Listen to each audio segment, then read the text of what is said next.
Television. We bring you fresh news updates daily while delving into a variety of current affairs and topics.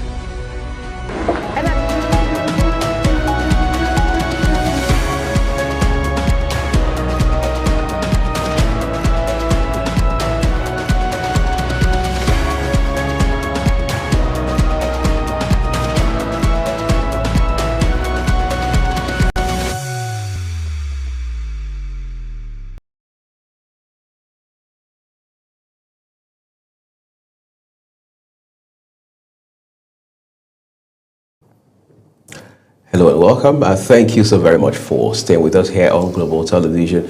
We're pleased to welcome you to today's edition of Global Morning. I'm Uyi Agmofwe. As always, we do not take your time with us across all of our programs for granted. Jumai Manson, looking ever dashing, ever glamorous, and ever elegant on the program. Really? Oh my goodness. I know that humbled you for a second. Indeed. For the first time, I'm short of words. No, it's okay. I mean, we all get to that point. At least once in our lifetime.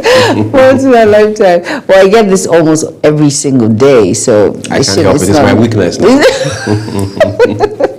Good morning, Uyi, and good morning to all of you out there. It's great to be here. This is a beautiful midweek day. It's a Wednesday, so we're hopeful, we're grateful, we're thankful, and it's a good feeling to be here. And of course, it's still the New Year, so it's still Happy New Year. Still fresh. Still fresh, very fresh. Today is 7th of January. And it is 1 week almost out of the way. Oh, wow, time flies, right? Time flies. Time flies, but the most important thing is we're here, we're grateful, and we're happy. You know, somebody was saying this morning, look, if you do not understand seasons, you would waste them.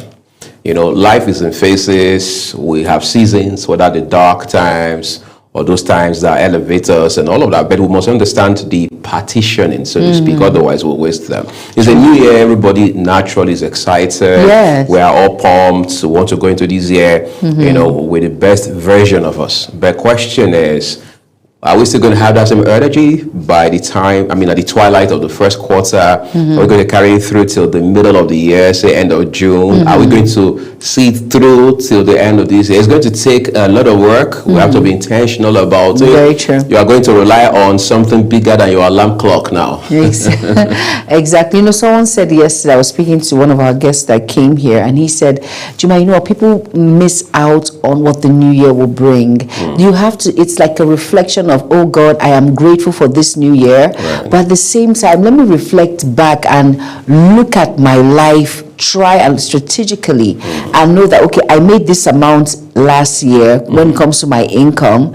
Let me see if I can double that or do something better with it. It's all about being better than where you were before. It's always, people say it's backward never, forward ever. So we just come up and we say, okay, our new year resolution is this. But have you reflected on your life in the past, the things you did right, the things you did wrong, how to make them better, how to avoid some certain errors or mistakes? It's very important that we put that into limelight. I think some of us, we're getting it wrong, but at the same time, we just take a breather. For as much as we are pumped up, like one of our presenters for a new program that is on, she was like, I am pumped up. I was like, okay, I'm happy you're pumped up, but let that same energy still drive you. Let's stay pumped.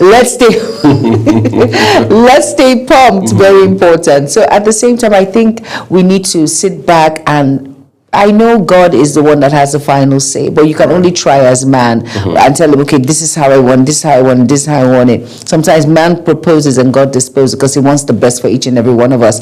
But at the same time, planning and looking back and understanding that, okay, like you said, it's a pattern, it's a phase, so we have to move along with that phase and pattern, very importantly. All right, let's also move along on the program now, everyone. We're taking a break. There's so much to unpack for you on Global Morning today. Up ahead, we'll also be bringing you some inspirational courtesy of Ramsey Enoch Agbo. Of course, Gochiku Mobuna will be here with Social Buzz as well. And then our big conversation will be right in front of you.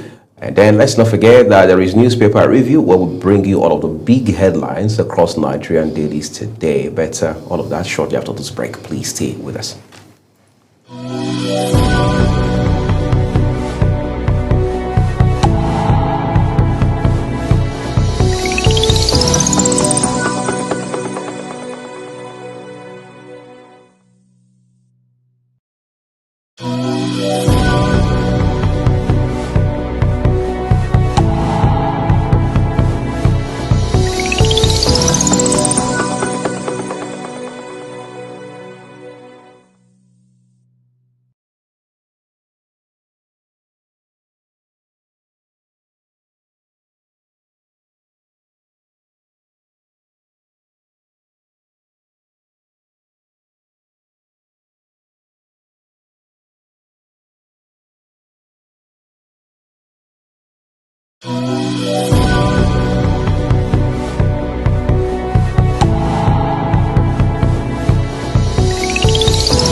All right, today our big conversation will focus on agriculture. I mean, recall that on more than one occasion, at least we have two on records, where President Bola Tinubu had declared state of emergency on food sufficiency. Of course, we've had time and again talk shows on food security, how that we can't conquer poverty, or we can't be said to have conquered poverty until, of course, we have sufficiency in food. But that in itself has become very tasking in recent years, at least for well over a decade now, no thanks to the spate of killings, attacks across this country, especially up north, where the bulk of Nigeria foods come from. I mean, look at Benue. I grew up to know Benue being called the food basket of the nation.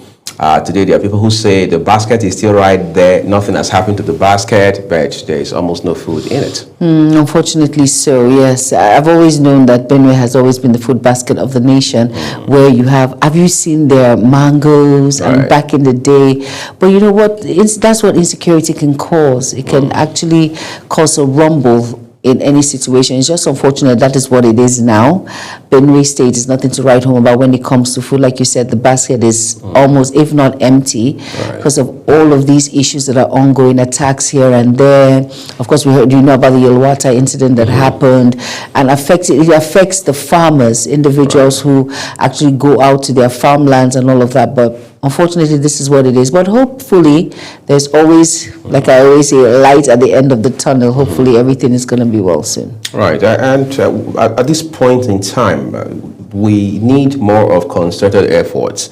Well, just mentioned Benue, which is in the north central part of the country. Of course, you have that happening in Plateau as well. You go to Niger State, you have the same. You move up north, whether you're talking about northwest, you're talking about northeast. Of course, northeast appears to be, apparently it's the epicenter of it all.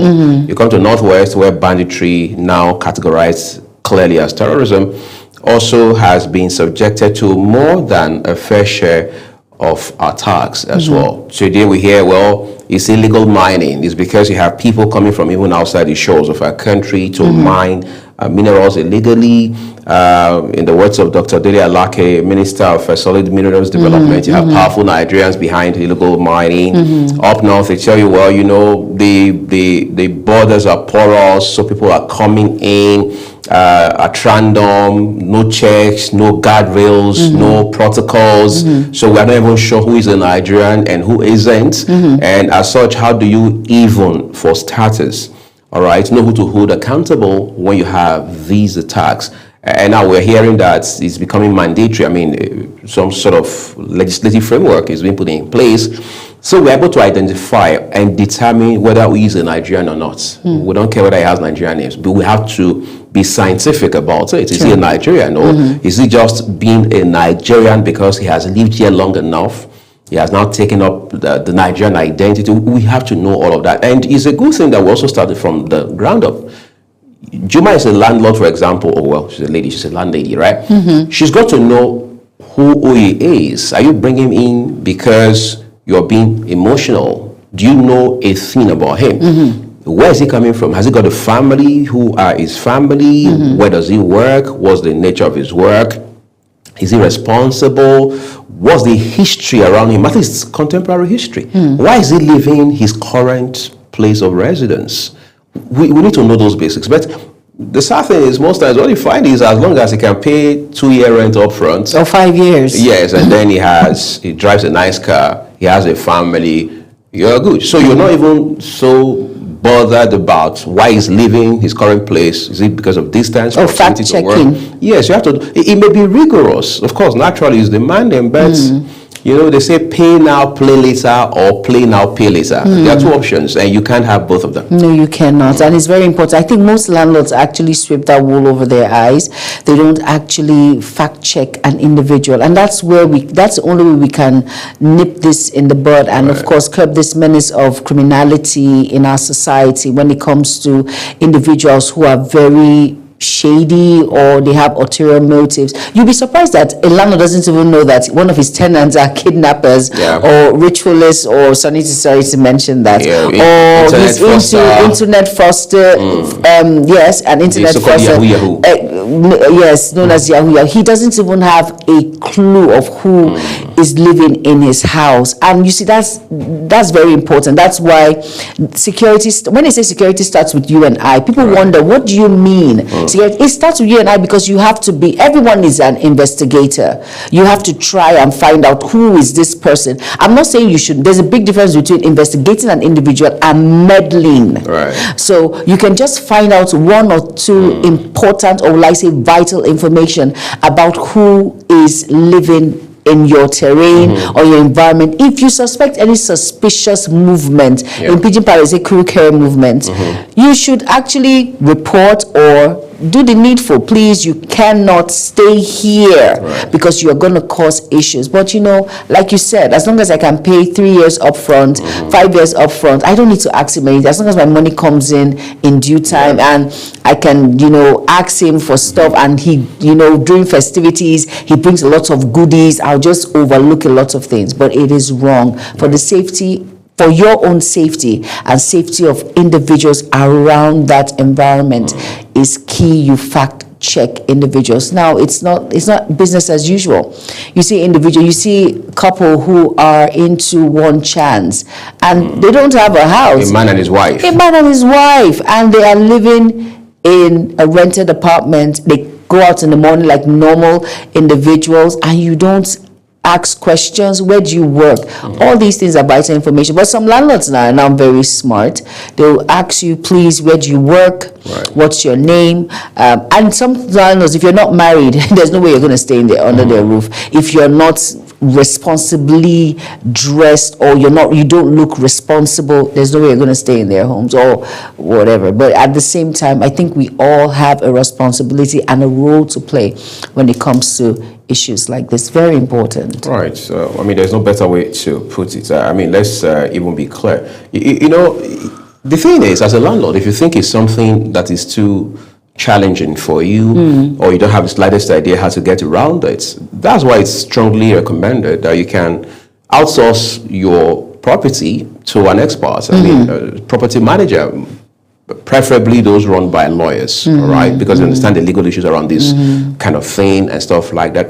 And then there has to be that law, if you like, as they call it, legal framework around it. I'll give you an example. Look at what the CBN does with commercial banks in particular, even microfinance banks. Financial institutions overall, they say KYC, know your customer. So you are opening an account. The bank is under obligation, it's mandatory for them to know your house real time, beyond whatever address or information. Yes, it's on paper. On your form, right? You've got to know your house. They come to you, they will ask you for landmarks. Do you have a water tank in your compound? What color is the gate? Is it fenced? Very important. Does it have dogs on the fence? Is there a bus stop? What's the closest bus stop to it? You think it's a bit irritating when they ask those questions. But you see, if we really want to fight insecurity using the a bottom to top approach, we must take the pain to do the job. We have to choose between the pain of doing the groundwork, being proactive, and the regrets of now saying, if we had done this 2 years ago, if we had just taken the time to do this 5 years ago. Well, there's a lot to talk about insecurity, not just on the show, but every other day as we continue to interact about our lives and national development. Let's now take a quick break, because Ramsey Enoch Agbo is standing by with today's episode of Inspirational.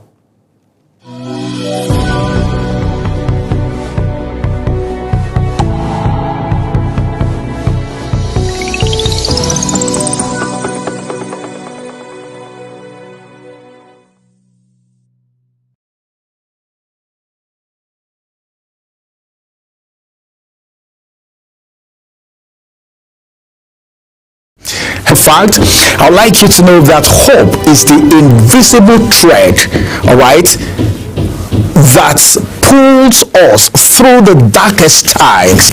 Invisible thread. What did I say? Invisible thread. This thread is invisible, but you need to develop the eyes of the mind to be able to see this thread that is capable, but you have what it takes to see light, vision. Have you ever come to think about what happens when light appears in darkness? It will appear as if darkness has never been there. That is the presence of light. And that can only happen for a man, a woman who is hopeful.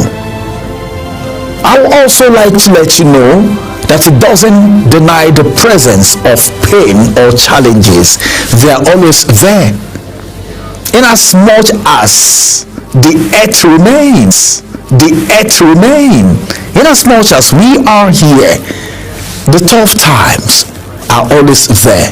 The challenges are always there. The pains are always there. But there is something that makes you unique and stand out. Living your life with the mentality and the mindset that this darkness, this pain, these challenges are not capable to stop you of meeting up with your dream. I'd like to let you know that these challenges, these pains, this darkness gives us reason to keep moving forward. That's what it means. That mentality that you can surmount the hopeless situations around you, in your environment, in your home, in your workplace, in your business places. That single mentality is capable of keeping you moving. You keep moving. I tell people all the time, there is something that is very important in life. That is the mentality that, yes, it's good to fly. To be a flyer, a high flyer, to be a high flyer is not negotiable. You want to fly, but if you can't fly, run. If you can't run, walk at least. If you can't walk at all, you are incapacitated with maybe situations, the dark times, the challenges. Instead of you not to be mobile at all, please crawl. What did I say? You have to fly. You are supposed to be known as a high flyer, full of hope. But then if you can't fly, that's not the end of it. Be able to do what? To run. If you can't run, walk. If you can't walk, crawl. But by all means, be mobile. What did I say? By all means, be hopefully mobile. Because there is hope for the living. And I'm so glad that I'm talking about hope today, because in times of despair, when everything else feels uncertain and broken, when hope provides a glimpse of something better on the horizon, it allows people to rise above their present and current circumstances, no matter how, no matter the situation, no matter the grim, no matter what they see, because they believe that change is still possible. That is what hope is all about. But then you should also remember that I am talking about Desmond Tutu today because he's a man of hope. Desmond Tutu has a quote. What does the quote say?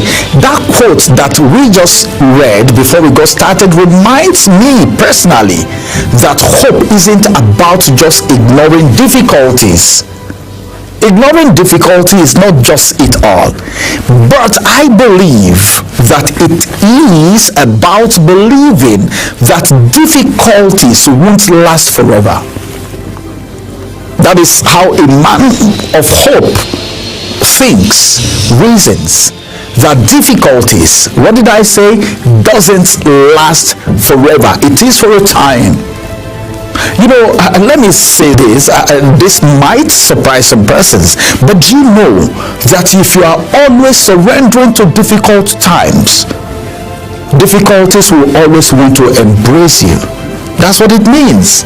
But if you know that this difficulty is for just a moment, then you keep pushing, you keep pushing, you keep pushing, pulling out, putting forth for light, because that is darkness. With that hope and that belief that difficult times, challenges, pains don't last forever, gives you the hope that light will soon shine in the midst of that dark time.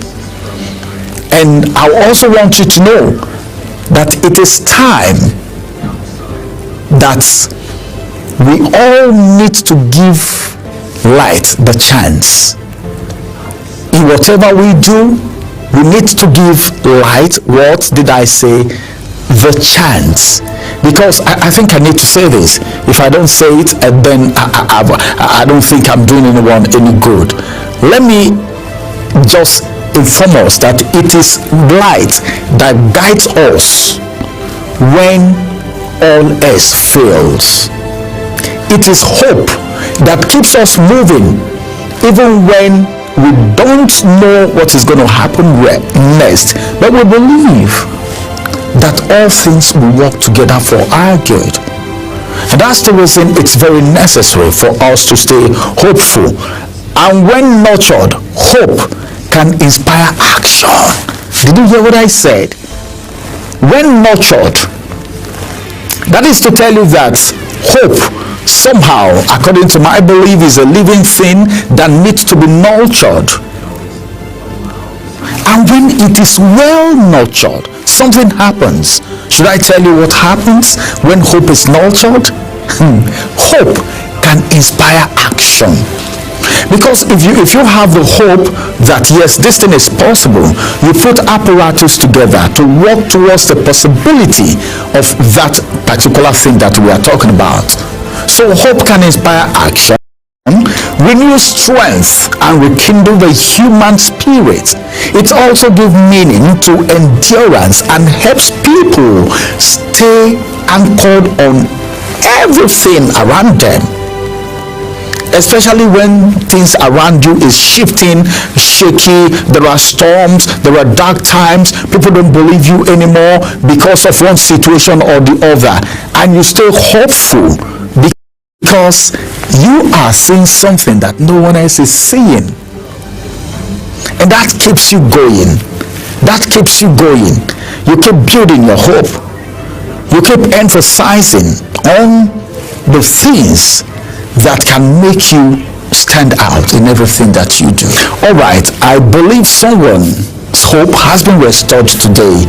I believe someone who is about giving up, someone who feels there is no hope anymore because of a particular situation, is getting the hope revived again. Please revive your hope, nurture it, build it, allow it to grow, and it will keep you going. Rekindle that hope again. Maybe you were hopeful, but at some point in time something happened and the light of your hope dimmed down and it's nowhere to be found right now. Go look for it. Get that hope back again. Stay hopeful and stay on track. My name is Ramsey Enoch. Thank you.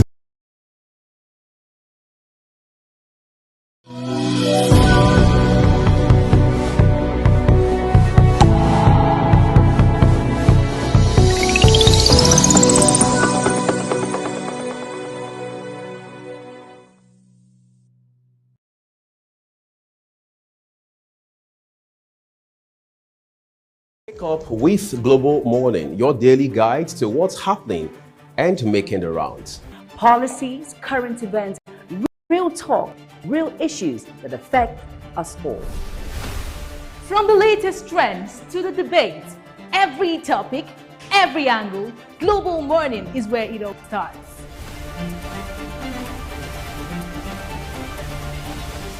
Global Morning, For the latest issues, always on point.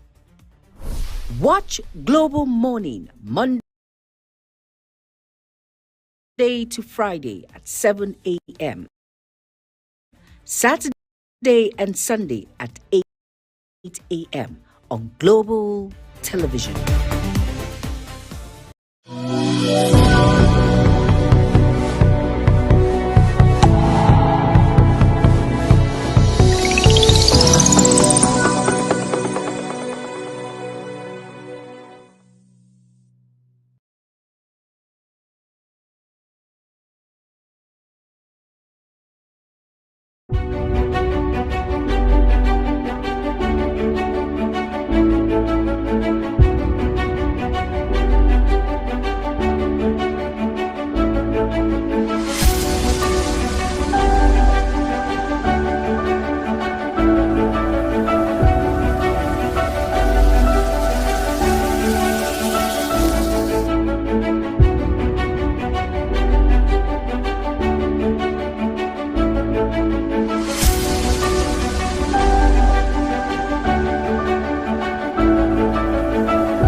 Up with Global Morning, your daily guide to what's happening and making the rounds. We delve into headlines, newspaper reviews, spot-on analysis, policies, current events, real talk, real issues that affect us all.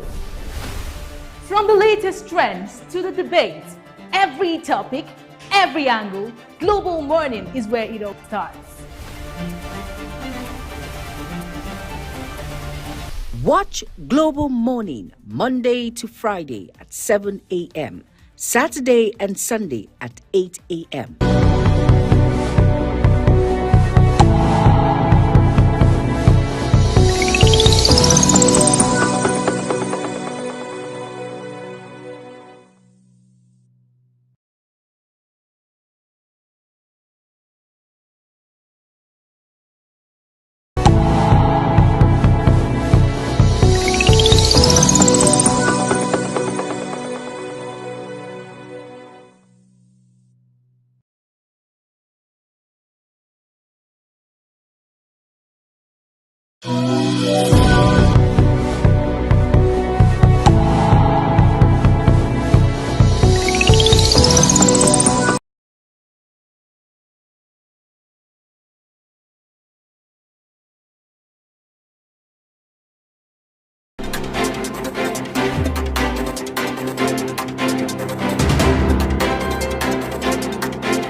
tuning in. It's Global Morning on Global Television, and at about this time is a newspaper review segment, and we're going to start with the first paper of the day. It's the Nation newspaper.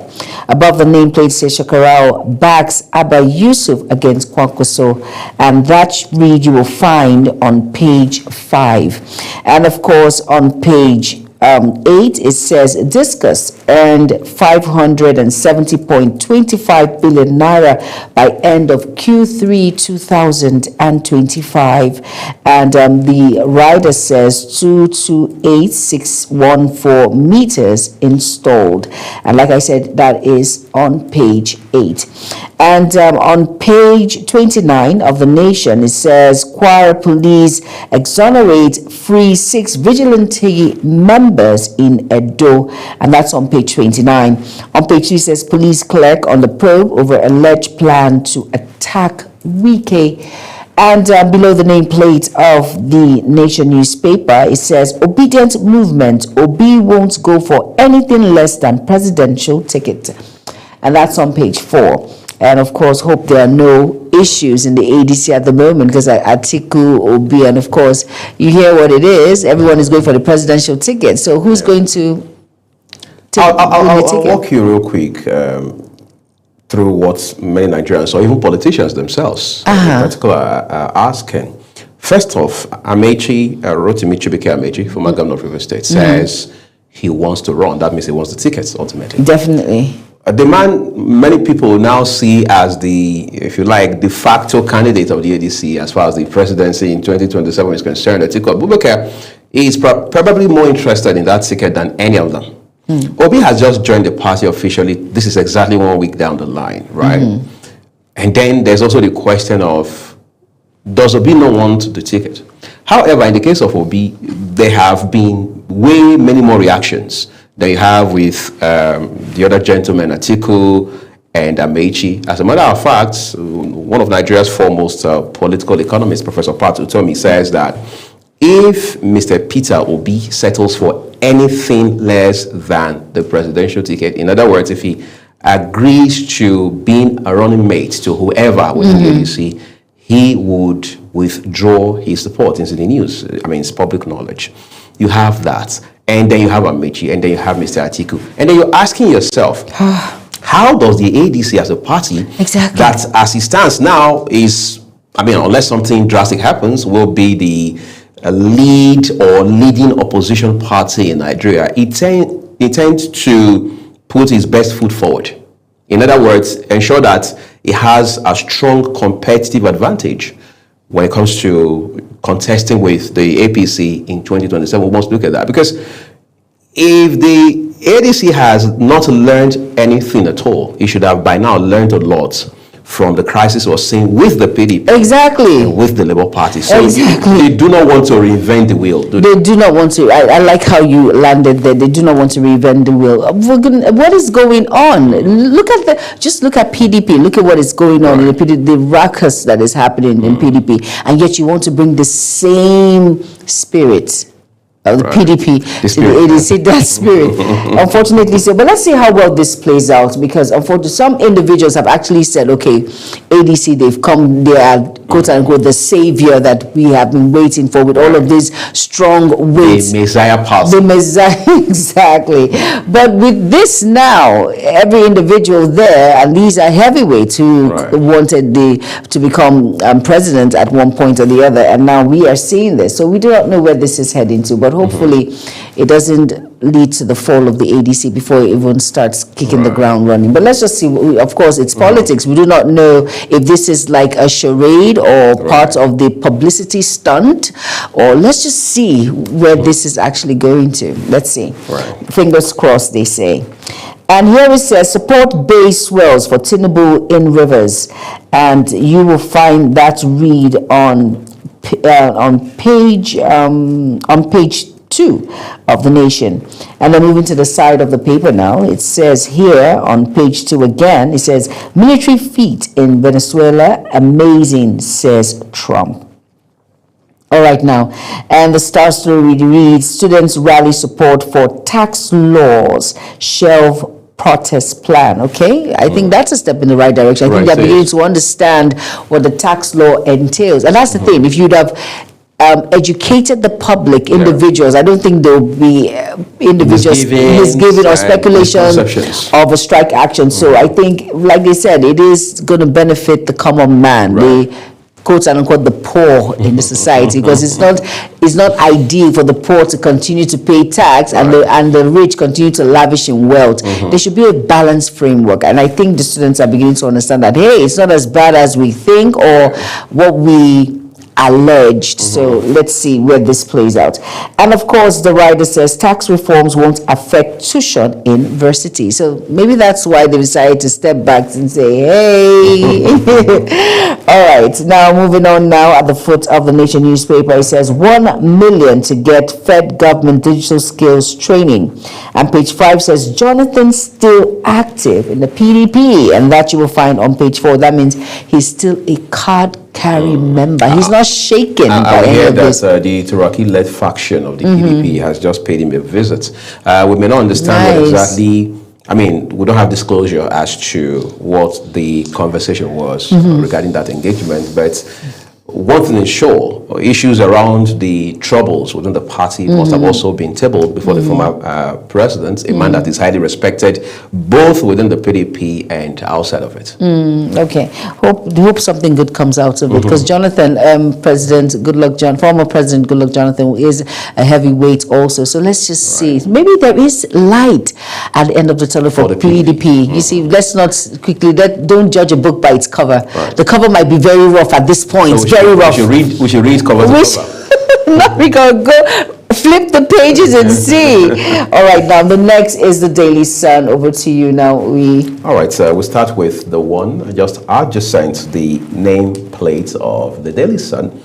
It says 2027, no aspirant will step down in ADC presidential primary. That's Atiku talking. That's some sort of pledge he has made now, and he will be held to it in the days, weeks, and months ahead.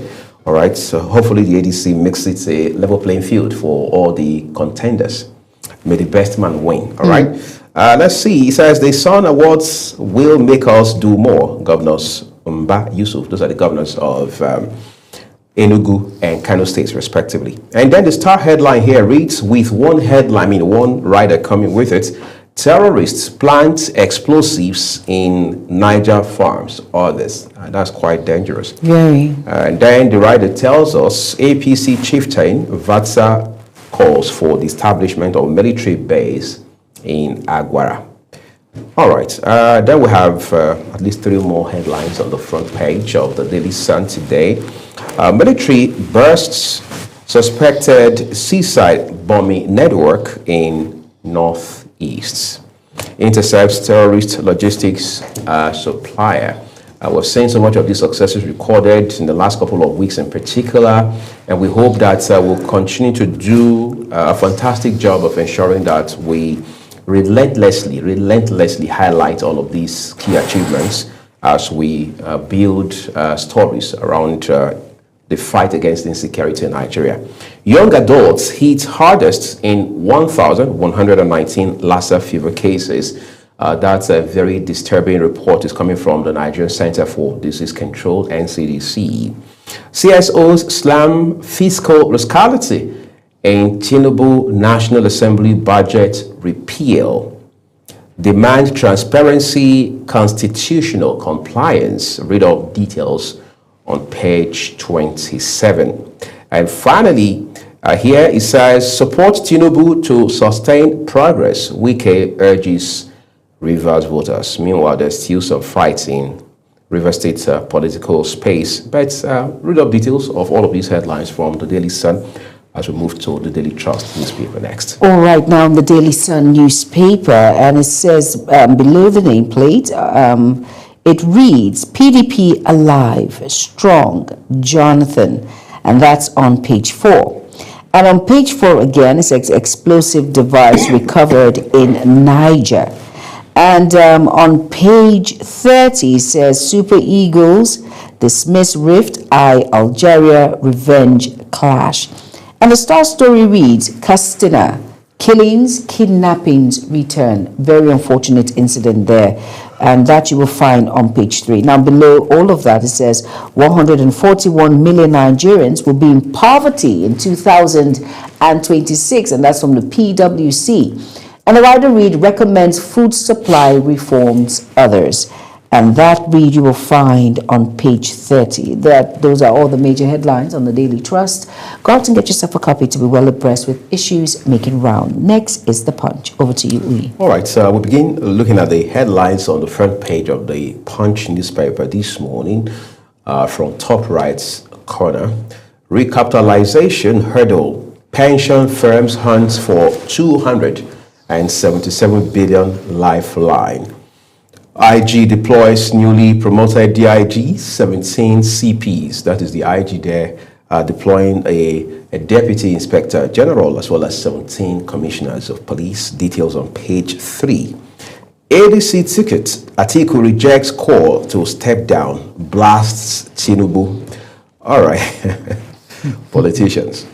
What more do we have? VIP protection crisis. I just sent the nameplates, all right? VIP protection crisis. NSCDC moves to recruit 30,000 officers. Details you will find on the second page of the Punch newspaper today. And the star headline reads with a kicker, power drain, electricity subsidy nears 2 trillion naira yearly. Writer tells us consumers pay 1.13 trillion naira for power in 6 months amid outages. Rising electricity subsidy sparks fresh fears. Okay, Juma and I made an allusion to the Turaki-led faction of the PDP meeting with former President Goodluck Jonathan yesterday. You have that picture established on the front page of the Punch newspaper today. All right. 2027, Jonathan pledged active role in PDP, says Turaki. That's some sort of refreshing moment for the embattled former, as he stands today, leading opposition party in the country. Ekiti poll, opposition parties threatening to boycotts over PDP exclusion. GNI fire, 3 siblings burned to death for burial on January 14. That's next week, Wednesday. Quite a disheartening story here. 3 siblings, obviously, that's some sort of irreparable loss to the family. Yes, it is. Very sad. It's quite depressing. All right, let's look at the last one for you. Banditry, police free 6 vigilantes arrested by army. Details await you on pages 4 and 5. Read up details of these headlines when you pick up a copy of the Punch newspaper today as we flick things over now to the Leadership newspaper. All right, now the Leadership newspaper, it's packed with a lot of headlines, and above the nameplate it says Turaki upbeat as Jonathan meets People's Democratic Party (PDP) of Democratic Party officials, and that you will find on page 29. And on page 26 says 5.36 million electricity customers remain unmetered, says regulator. Like I mentioned, that's on page 26. Now below the nameplate, it says here, Nigeria has cleared final barriers to African Continental Free Trade Area, and that's from the minister. And beside that, before we get to the star story, it says resident doctors pick holes in federal government's claim, insist on January 12th strike. And that's on page 16 of the Leadership paper. Now the star story reads, it says 1,119 Lassa fever cases, 206 deaths recorded in 2025, and that's from the center. Very alarming there, and that you will find on page 31. And below that it says 2027, we won't endorse any presidential candidate, and that's from Arewa leaders, and that's on page 4. And below that it says defection not betrayal, Shekarau defends Governor Yusuf for faults, Kwakwaso stands, and that you will find on page 8. Now it says Tinubu appoints first female Director General of Nigerian Law School. amazing development there. Women inclusivity, they That's say. the landmark. That's the landmark. So women are now getting involved, and Right. women are now being in the forefront of making decisions and going all out to Right. show Strategic the positions. other gender what we're made of, that we can actually make an impact once we are there. Well, we're seeing that already happening. Yes, we are. We like Congratulations to her. and to all the females out there. She's by the grace of God, she's going to do us proud, and of course, she And we is a look role forward to model, that. and we look forward to that. It Right. it shows that the men are becoming aware that the women can actually Deliver. deliver and hold truth to power. Some, not all. We're still watching. But some. I don't like that. We be happy. No, we're watching out for more women we Celebrate can us. bring into the space. Well, That's the point. why do you do that? Celebrate You know, us. I mean, I thought it was an inclusive sort of leadership. Yes, it is. But So when you have an eye out for women who have capacity and competence like her and the rest, and bring them into positions of. But there was a way you said leadership. it, though. There was a way you said it. Well, It's not okay. sitting down well with We can me. investigate that after the show. After the show. Yes. And of course, here, it says here, below on page 39, it says Nigeria to clash with Algeria in AFCON quarterfinal match. And hopefully, there's a win there. And on the foot of the Leadership newspaper, it says residents, pensioners evacuate Niger communities over attack, and that you will find on page 4. Basically, those are all the leading headlines of the Leadership paper. Please go out and get yourself a copy to be well abreast. Now we have the Nigerian Tribune, and Uyi will run us through that paper. All right, thank you, Juma. We'll begin with the headline, top left-hand corner of it. 19 banks meet new capital requirements ahead of March 2026 deadline. New tax reform won't lead to tuition hike. That is credited to the federal government. Again, Tinubu names Odushote first female DG, Nigerian Law School. It's apparently a syndicated story this morning, but on the Tribune, the Nigerian Tribune, that is, you would find it on page 45. And then the big one says, plot to destabilize ADC will fail. Okay. That's former Vice President Atiku talking. Giving us hope. Yes, with quite a number of riders with it. Says APC won't choose for our party. No aspirant will step down in our party, he adds. Accuses APC of standing alone by default, not by merit. ADC says no agreement on presidential candidates, hints on consensus candidacy. Niger killings, Reps Minority Caucus calls for national security reset, condemns a wave of violence across the country. Ekiti Guba, PDP members protest exclusion of candidates, opposition parties threaten boycott. Jonathan, PDP leaders meets over states of party. All right, some persons will be wondering, so has the former president been a member of the party the whole time? Well, it has not been established. Says he's an active member and will continue to play an active role. Ex-president remains card-carrying member of our party, promises commitment to Raki. Jonathan keeps mum. There's no better time for the PDP to be sincere with where it is now and what it can do about it than today, because you can't go into 2027 living in denial as a party. That will even haunt and hurt the party way more than anything else between 2022 and 2023.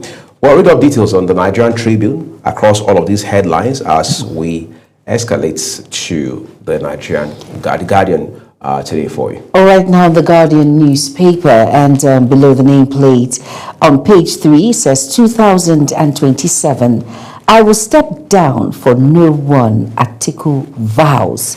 And of course, have you noticed, Atiku is a man of his words. Right. If he says he's not going to step down, really, he's not Take going it to to the step bank, down. right? Take it to the bank.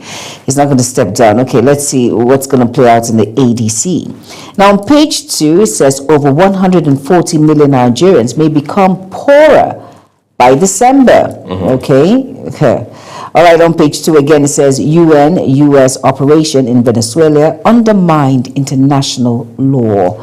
And that's on page 3. Read up details there. And the Star story reads, Nigeria's fuel crude importation concern defies price war. And that's on page 6. I think we're going back and forth when it comes to this fuel issue, back and forth, but hopefully we get stability soon. It's very important we do. Right, of course. With a big smirk on my face. And on page 7, it says, poor interagency cooperation may stall Joshua's vehicle crash investigation. Am I surprised? No. No, I'm not surprised at all.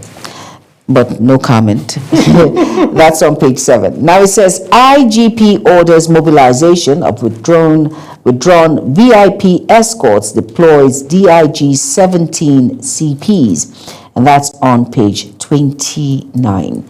And of course, there's a picture story there of course, a picture of the minister, the FCT minister, no other than Nyesom Wike, and it says, APC has no rights to complain about Wike, says PDP. And that's on page 6, giving out warning now. It says you have no right. And that's to the All Progressive Congress. And now it says COAS pledges normalcy in polity amid calls for state policing forest guards. And that's on page 29. And it says here, resident doctors bicker over negotiation, begin strike January 12th. And that's on page 4. And it says, governor suspends Oyo Monarch over alleged illegal mining. And that read you will find on page 29 of the Guardian newspaper. Please go out and get yourself a copy to be well abreast with the major issues on the Guardian. And we is taking the last call of paper, which is the Vanguard. Over to you. Good. So let's begin with the headlines above the nameplate. First one here says 5.36 million electricity customers remain without meters. That's according to the Nigerian Electricity Regulatory Commission, NERC. Those details you would find on page 19. U.S. operation in Venezuela undermined international law. The UN is the entity speaking there. NIIA foreign policy experts slam U.S. strike Maduro's capture. So you see that institutions are now beginning to also lend their voice to these developments that has become very controversial across the world. The Nigerian Institute for International Affairs, as well as foreign policy experts, have also now slammed the United States over this attack and the, well, what some people now call the abduction of President Nicolas Maduro and his wife. Nigeria's democracy facing existential threat, Atiku. Probe, police clear 6 vigilantes in Kwara. And the big one says, terrorists on rampage in Kwara, Katsina, Kaduna, many abducted. Demand 300 million naira ransom for 7 abducted in Kwara. Kidnapped photojournalists in Kaduna. Bloodbath averted. 3 IEDs uncovered in Mashegu local government area of Niger State. On the right corner of the front page of the Vanguard, stop justifying violence, Catholic pontiff tells political leaders. Oyo suspends monarch over illegal mining. Rivers, you can't cry foul now to Raki's PDP blasts APC over Wike. The writer says Wike's faction gives APC's cry 48 hours to apologize. It's getting even more heated up by the day. I'm fulfilled establishing a world-class varsity. Afe Babalola, Chief of Army Staff, visits IBB. Abdusalami, Governor Bago promises enhanced security. You find that read on page 49. 2025 AFCON. It's Super Eagles, Algeria in quarterfinals. Well, you have columnists like Saraki, Fashion, and Diabumi, all of them on page 14 today. But please do well to read up all of these details when you pick up a copy of the Vanguard newspaper. And this is where we're leaving it with the papers. As always, we take pride in reminding you that Global Television does not in any way contribute to the details of these stories or influence their headlines. All we do for you is to bring you the headlines, just the headlines as published by their respective publishers. Behind this break, We'll have Ogochukwu Mobono join us on Social Buzz.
Wake up with Global Morning, your daily guide to what's happening and making the rounds. We delve into headlines, newspaper reviews, spot-on analysis, policies, current events, real talk, real issues that affect us all. From the latest trends to the debates, every topic, every angle, Global Morning is where it all starts.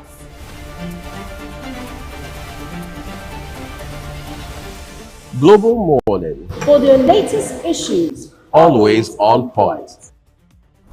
Watch Global Morning Monday to Friday at 7 a.m., Saturday and Sunday at 8 a.m. on Global Television.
Good morning, the Global Morning crew, and good morning to you, our viewers. I am Ogochukwu Mobono, and it's another day to look at what's buzzing on social media. And I'm not doing this alone. I have with me in the studio Jumai Manson. Good morning, Jumai. Good morning, Ogochukwu. How are you doing today? It's Very great to be here on Social Buzz. Okay, how are you seeing the weather? I think there's a bit of change in the weather. Yes, it has been. And of course, you know, I love rain. I love I love the Harmattan, like they call it, one of my best weathers ever. So for me, it's fantastic. I wish I could say the same. I don't like the dry skin I always have during Harmattan.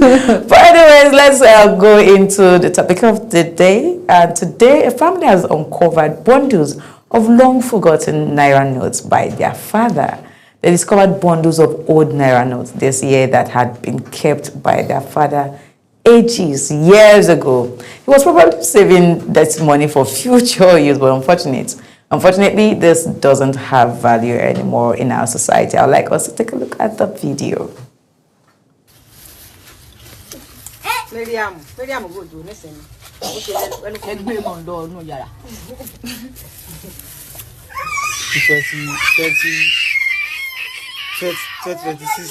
I just said, I'm never a little. I never. I do that kind of thing. Then I just said, Chacha, oh no, be. I don't believe. Say no.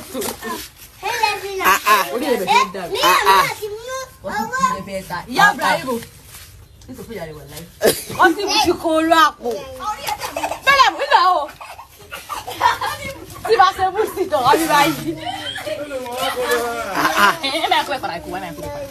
I just said you to put Daddy me no gong my si ba se pe adobo to devil aya foto so na le lowo ye mo aya foto yan àwọn iya so I just said si ba sa adobo to de ka papa pata le àwọn lady ye ma ati e jiri I just ti ngbo e ri wa sore tada die le no ye ti ba be ba ri ko ya le orikure so si wa sore o I just said wa sore ti ba be ba lo ti ba be se ko ya le wa to be aje abe tule kan ni o po bi sekere wa sore e ri le a ti ba le wo le ji aje o e wo da ka ni na wa be e wo 5 naira eri 5 naira ni eri chacha e wo 10 naira re o aje eri bo se pon olori buru o ti se wo ri baje e wo bo se pon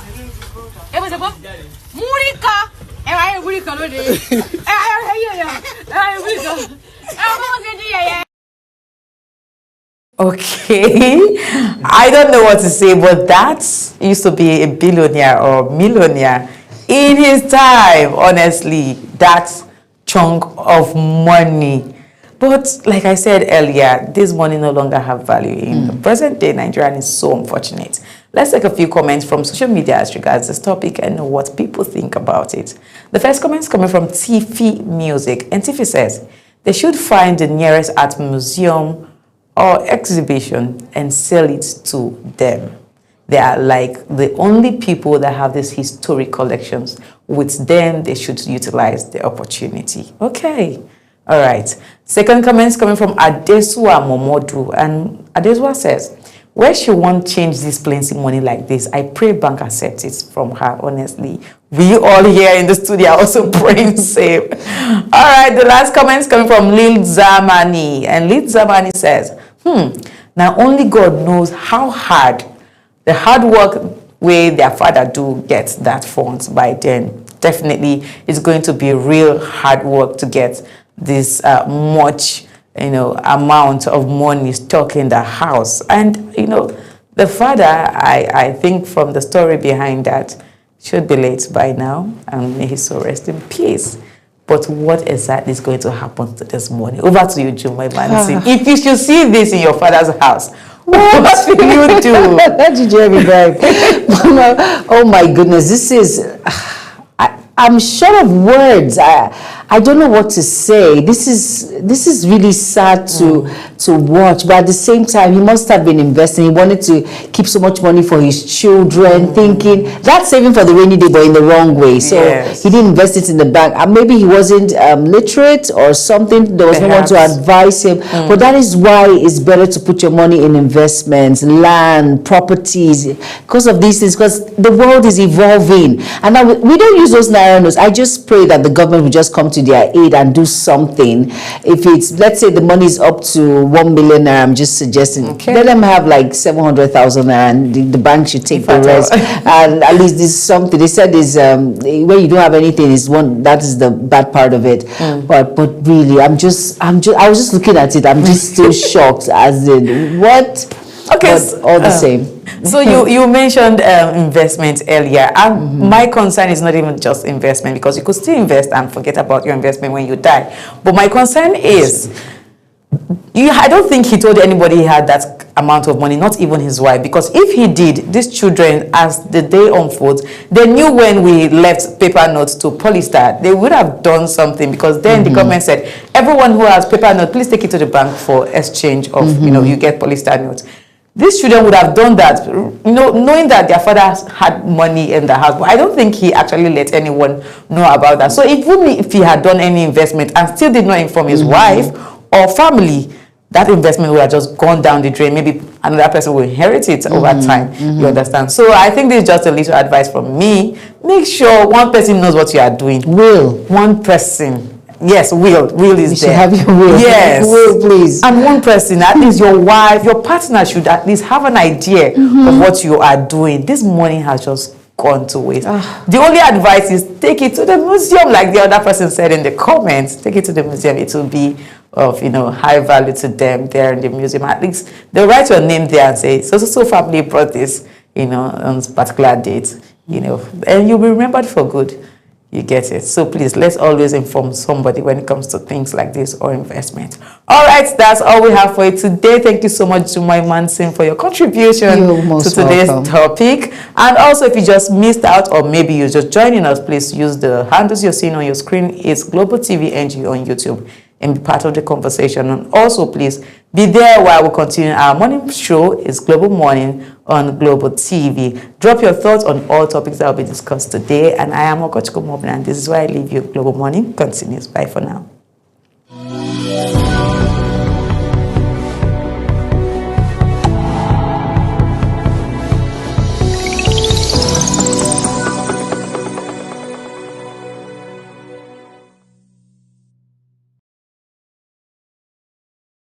Up with Global Morning, your daily guide to what's happening and making the rounds.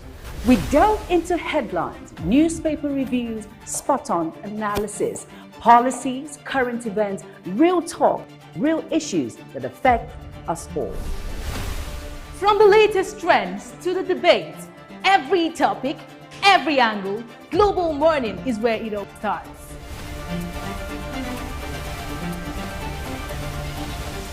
Global Morning. For the latest issues, Always on point. Watch Global Morning Monday to Friday at 7 a.m., Saturday and Sunday at 8 a.m. on Global Television.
Very good evening and welcome to another exciting edition of Big Talk. Tonight on the program, As always, it's a pleasure to have you.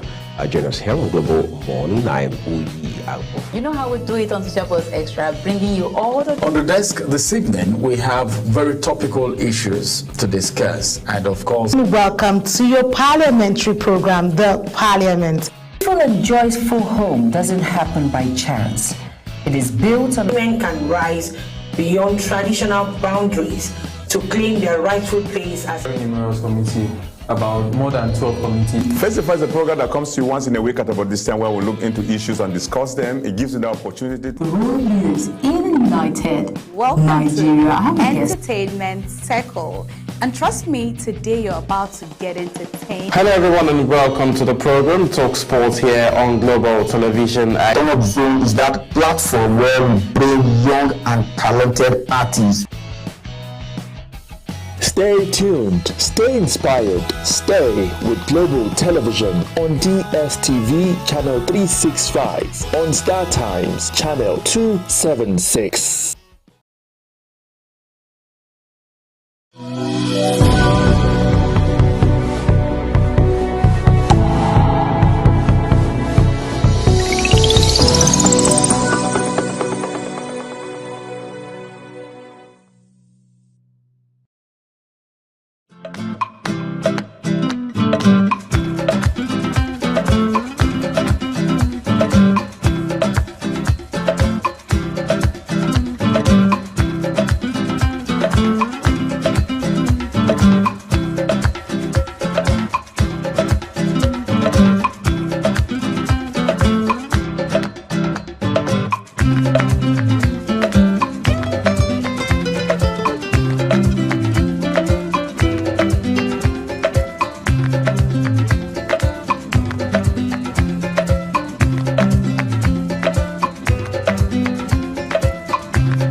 Wake up with Global Morning, your daily guide to what's happening and making the rounds.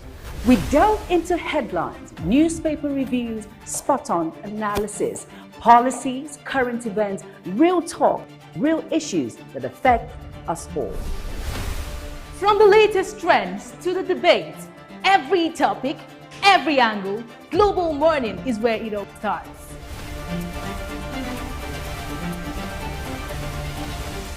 Global Morning, For the latest issues, always on point.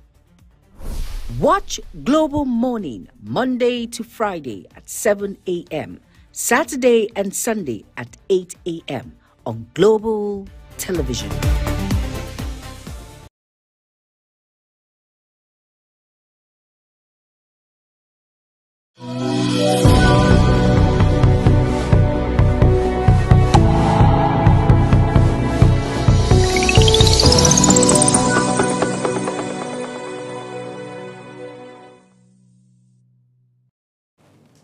For the next, who knows, maybe weeks and months ahead, the developments regarding Venezuela will continue to make up talking points across platforms.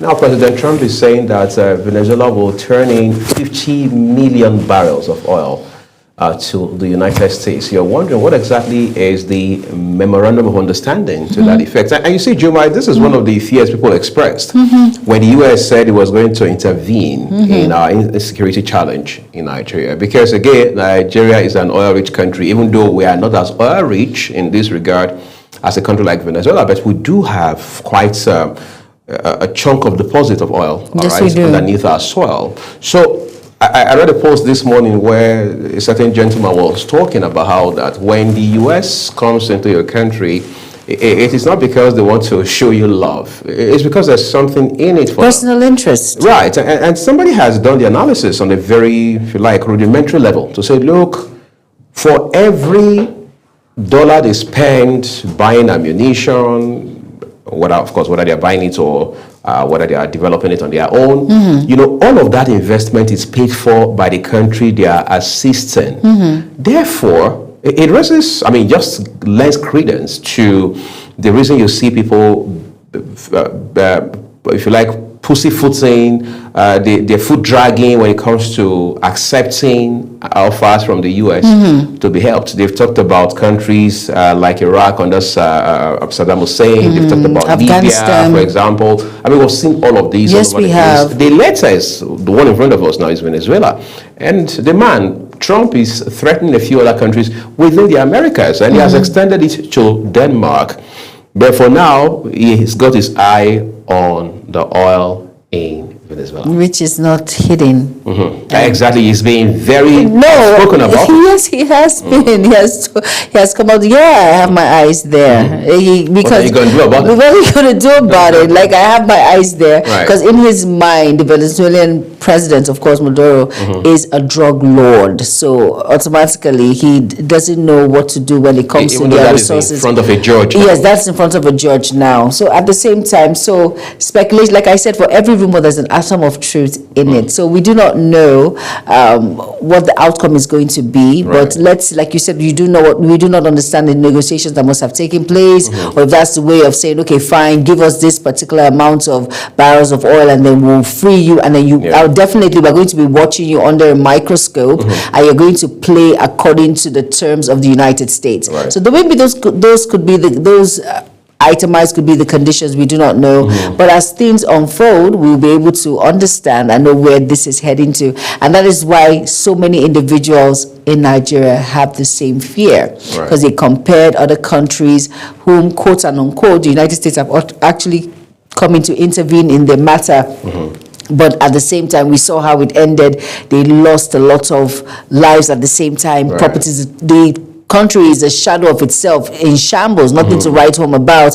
And we can see that the U.S. at a certain point where these terrorists decide to come back in their full front, they will withdraw at a certain point. We saw what happened in Iraq. We saw what happened in other countries. So I think that's the fear that most Nigeria has. For as much as we want to curb this menace of insecurity in Nigeria, but at the detriment of what now?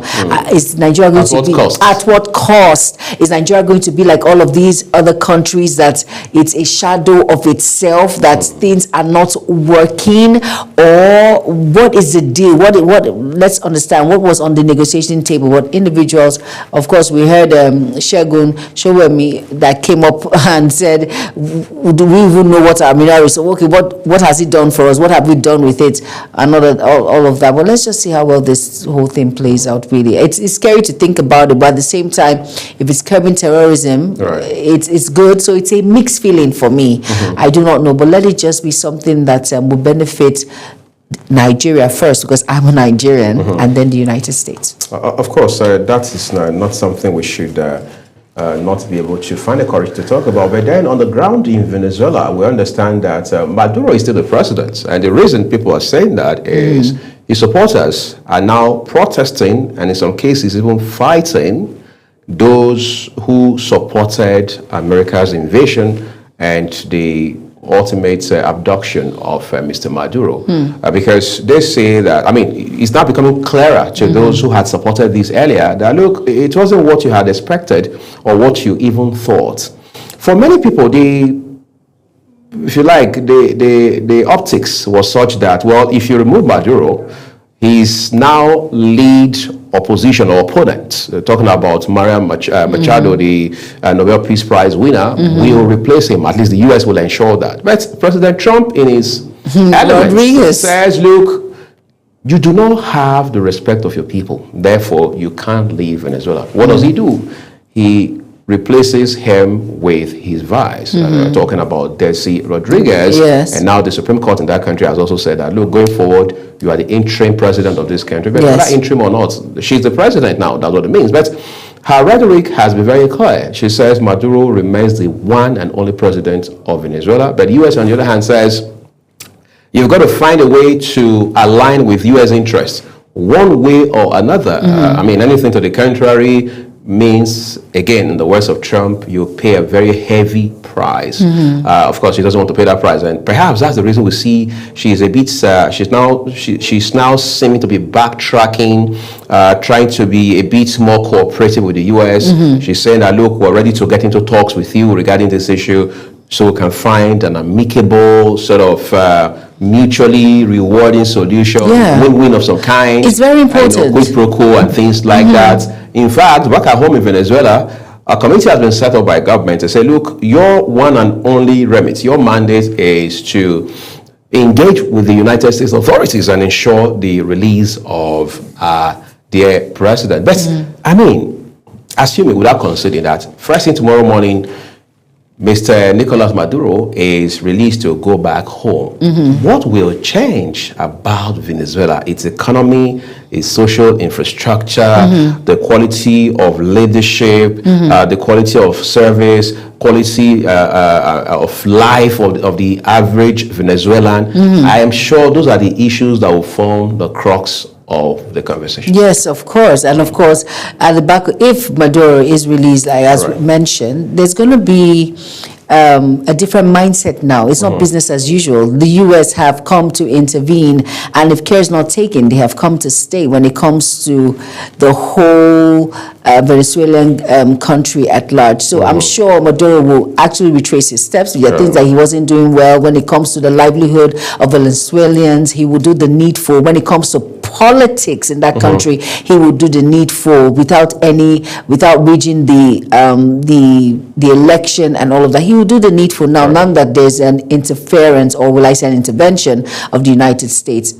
So let's just see how well it plays out. Let's just see. Of course, we will be following the news back to back, and if there's any abnormalcy, it will be reported. So at the same time, let's just watch and just look at. Well, I'm sure he now knows that anything can happen. With a twinkle or a snap of a finger, the U.S. can come in, pick him up again, and of course, do the same arrest again if care is not taken. So in all, it's for you to work with the United States when it comes to issues in Venezuela. And of course, just the same way, we're going to ensure that we are working here as a team to continue to drive conversations on Global Morning. We're taking a break. When we return, the rest of the program will come to you. Just stay with us.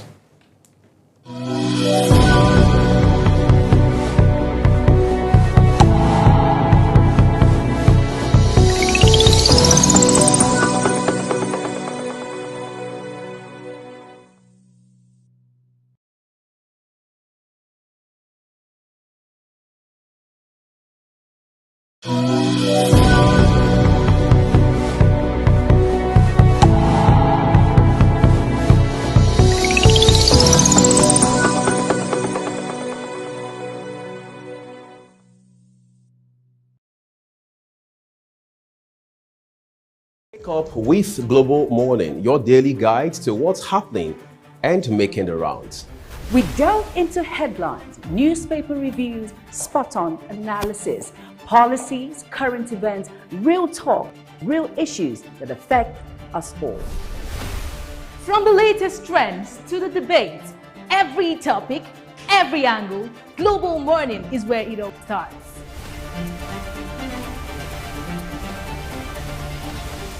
Global Morning, For the latest issues, always on point. Watch Global Morning Monday to Friday at 7 a.m., Saturday and Sunday at 8 a.m. on Global Television.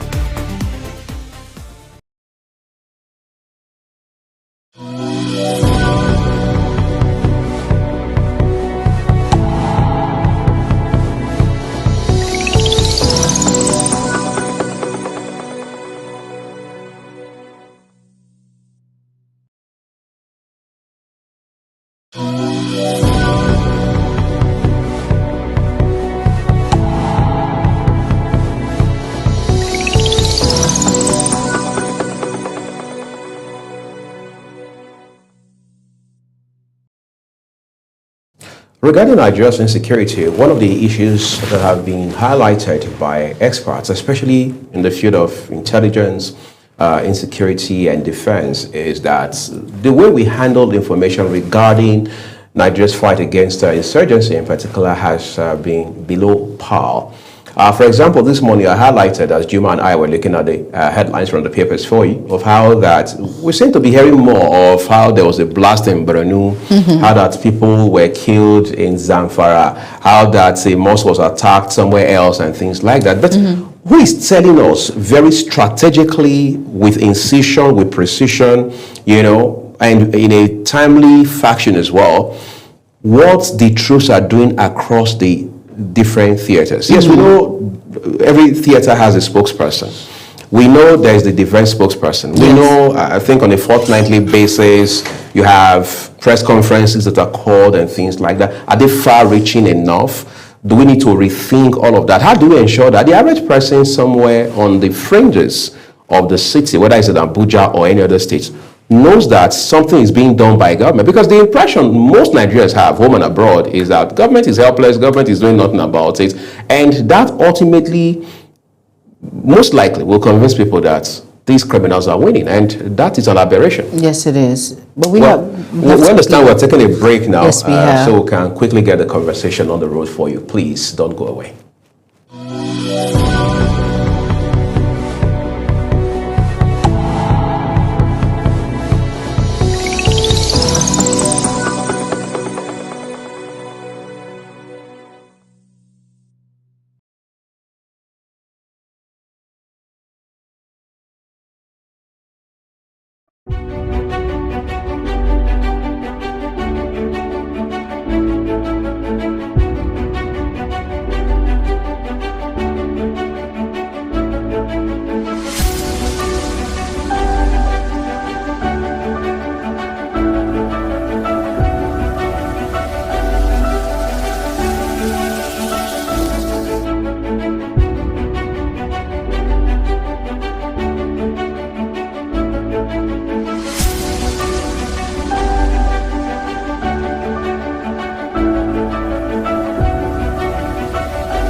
A very good evening and welcome to another exciting edition of Big Talk. Tonight on the program. As always, it's a pleasure to have you join us here on Global Morning. I am Uyi Alpo. You know how we do it on Social Post Extra, bringing you all the... On the desk this evening, we have very topical issues to discuss. And of course... Welcome to your parliamentary program, The Parliament. Peaceful and joyful home doesn't happen by chance.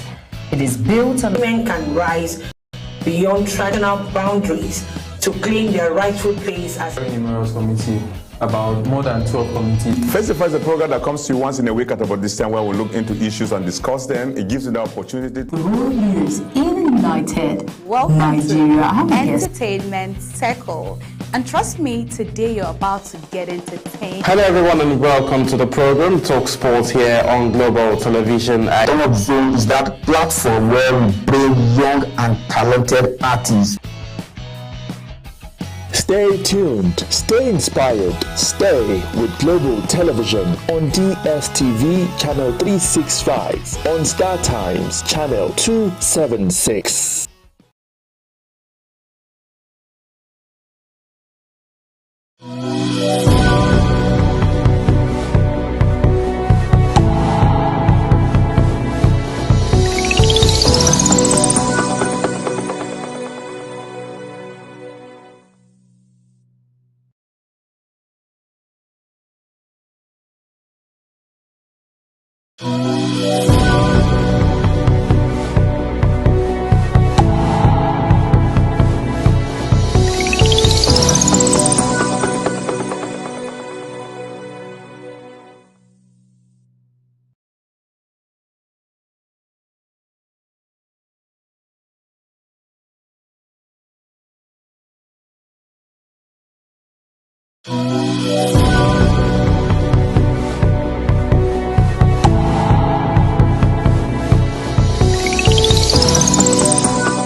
At the top of the program today, we try to tie the challenge of insecurity with the implications that it has on food sufficiency for our dear country. States and other regions in Nigeria that before now were vibrant, were very, very resourceful in terms of making food available for our people, and even for the purpose of exports in such a way that Nigeria could earn foreign exchange. Today, that situation has changed very drastically and sadly so. Now, question is, in light of all of these challenges in the face of insecurity in Nigeria, what can we do in terms of visionary leadership and creating time-tested, today relevant policy frameworks to ensure that we continue to drive growth and development within the agricultural sector and across the value chain for not just sufficiency for domestic purposes, but for us to also be able to export and then, of course, drive GDP. We're joined this morning by someone whose specialty it is to discuss issues of this nature. It's a pleasure to have Michael Adedotun OK on the program this morning. He's an agriculturist. He's also the founder of Michael Adedotun Foundation. We'd like to say thank you to you, Michael, for coming on the program. Yeah, good morning. Good morning. Viewers. I'm very great and being opportune to be here, and it's a great privilege. I want to give the kudos to the Global TV that have made it possible, and our viewers, Nigerians that is listening on the air. Thank you very much. You are welcome, everybody. You're most welcome. Right. Thank you. Thank you. Good morning. Juma and I will engage you, very casually across these issues, even though they are very important issues for not just those watching alone, but for our nation, including for policy makers and thinkers, all right? When we talk about agriculture today, we all know that it has gone beyond just being able to get enough food for you and your family. Insecurity has dealt us a very dangerous blow below the belt. As it stands today, we've seen President Tinubu all obviously in a bid to say, let's continue to make food available to people, our people, and of course ensure that there's food security. He has declared state of emergency on 2 occasions. Have those efforts paid off? Yeah, thank you very much, Nigerian viewers. Firstly, the present administration have tried their best to curtail insecurity, especially in the farming communities, which you said that have affected the food security. I think the first bold step, he made mention of recruiting the forest guides. Yeah, before our previous meeting, we talked about the forest zone that was being neglected. I think that's where those banditries are really, and that's also where we have some farming communities. I saw that he has recruited the forest guides, and that forest guides are to make sure that those areas that was being neglected, that was being vacuumed, has being policed by the forest guide. And that is the first commendation that the present government have already done. To your question, which I want us to also look at, all those areas need to be developed. I wrote a proposal recently that forest areas can be converted to a lucrative aspect, not just leaving it alone like that. The role of the private sector is also there, and which they can establish an industry in that area. Apart from an industry, economic activities need to take place. Economic activities as sort of tourist attraction and development.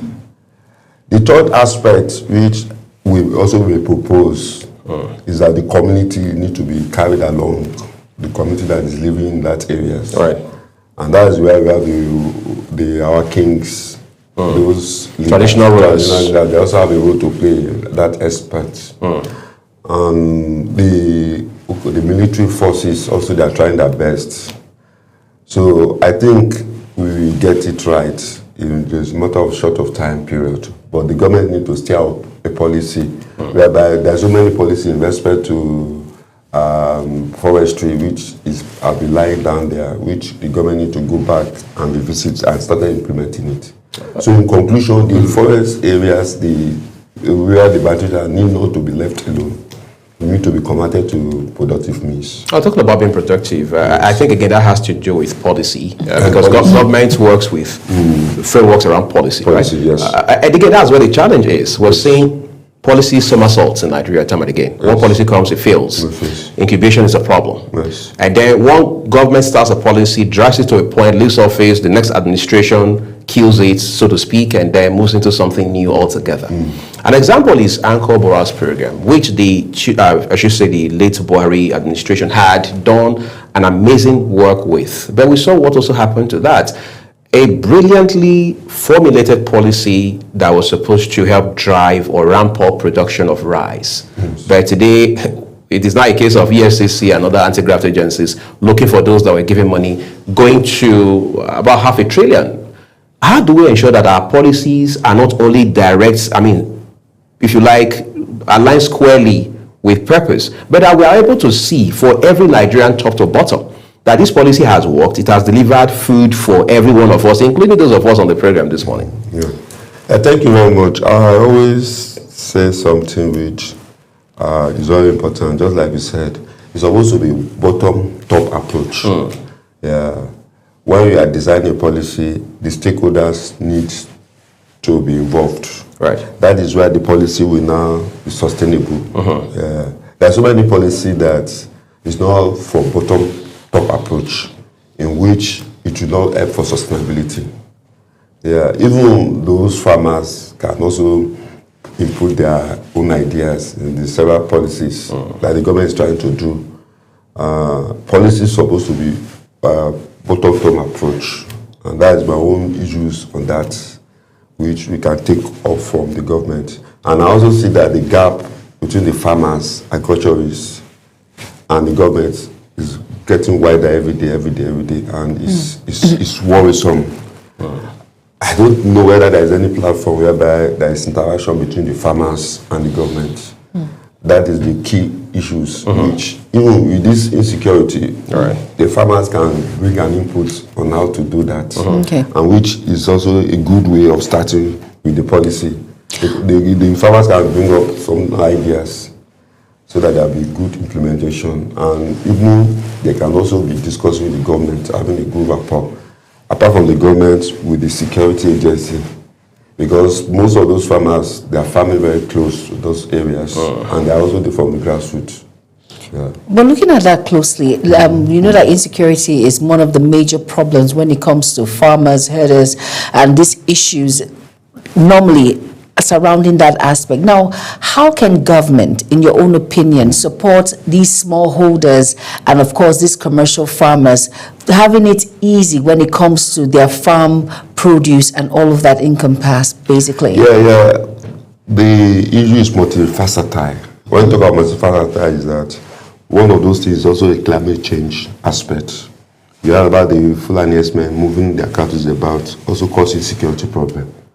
So, to your answer to your question, the first thing is that bring everybody on board. Let them have a dialogue on the way of resolving it. And another thing the farmers are really facing is, I don't know whether there's any policy regarding to agricultural insecurity, whether we have a policy on the way communities need to be governed in terms of security. And it's a good way of starting. Let us look at the policy behind the agricultural insecurity, and let us begin to provide solutions.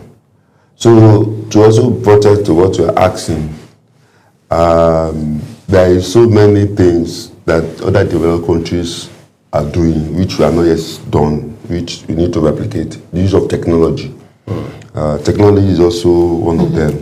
Some commercial farmers, they have their surveillance, in which you can be in your house and begin to monitor your farm.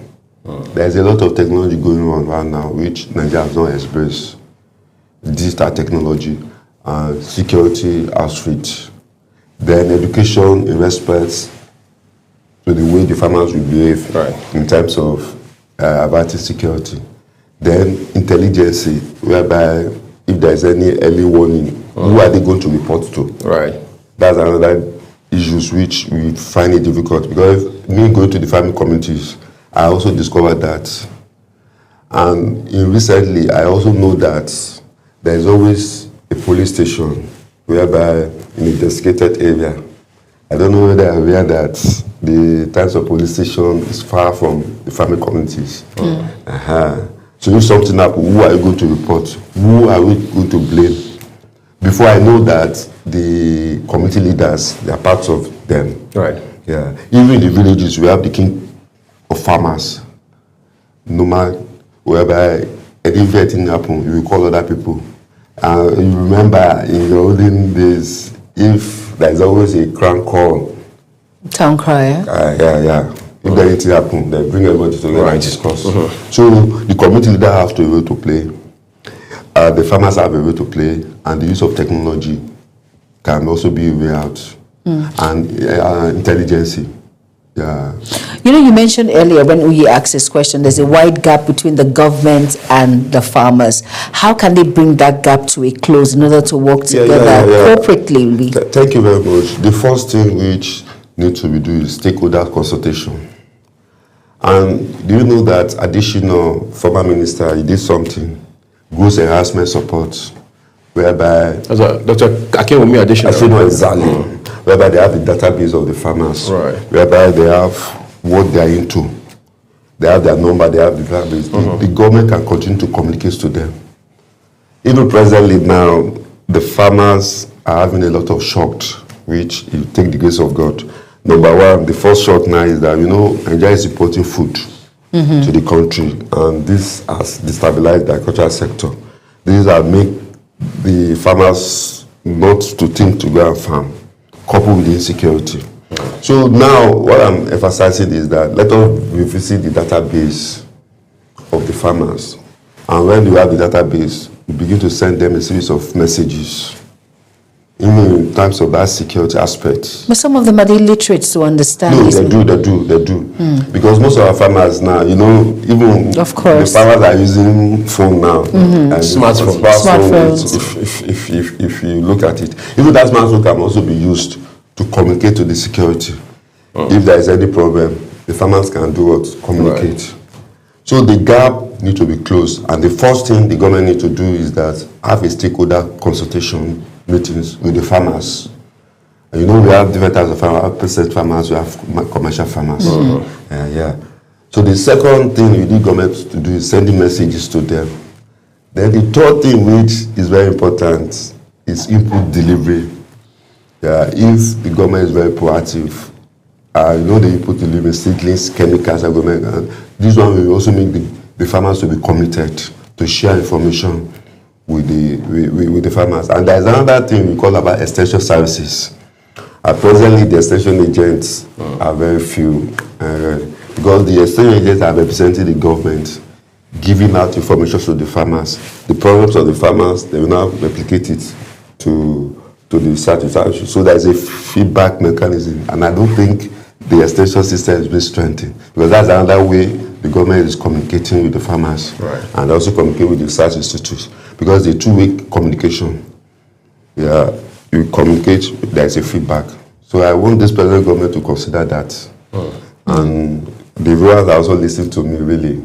I want us to also talk about investments in the agricultural sector. Yes. There are experts like yourself within the space, the agri space, who say that, yes, government is actually putting money in the sector. But they say government is not investing in the sector, government is pouring money into the sector.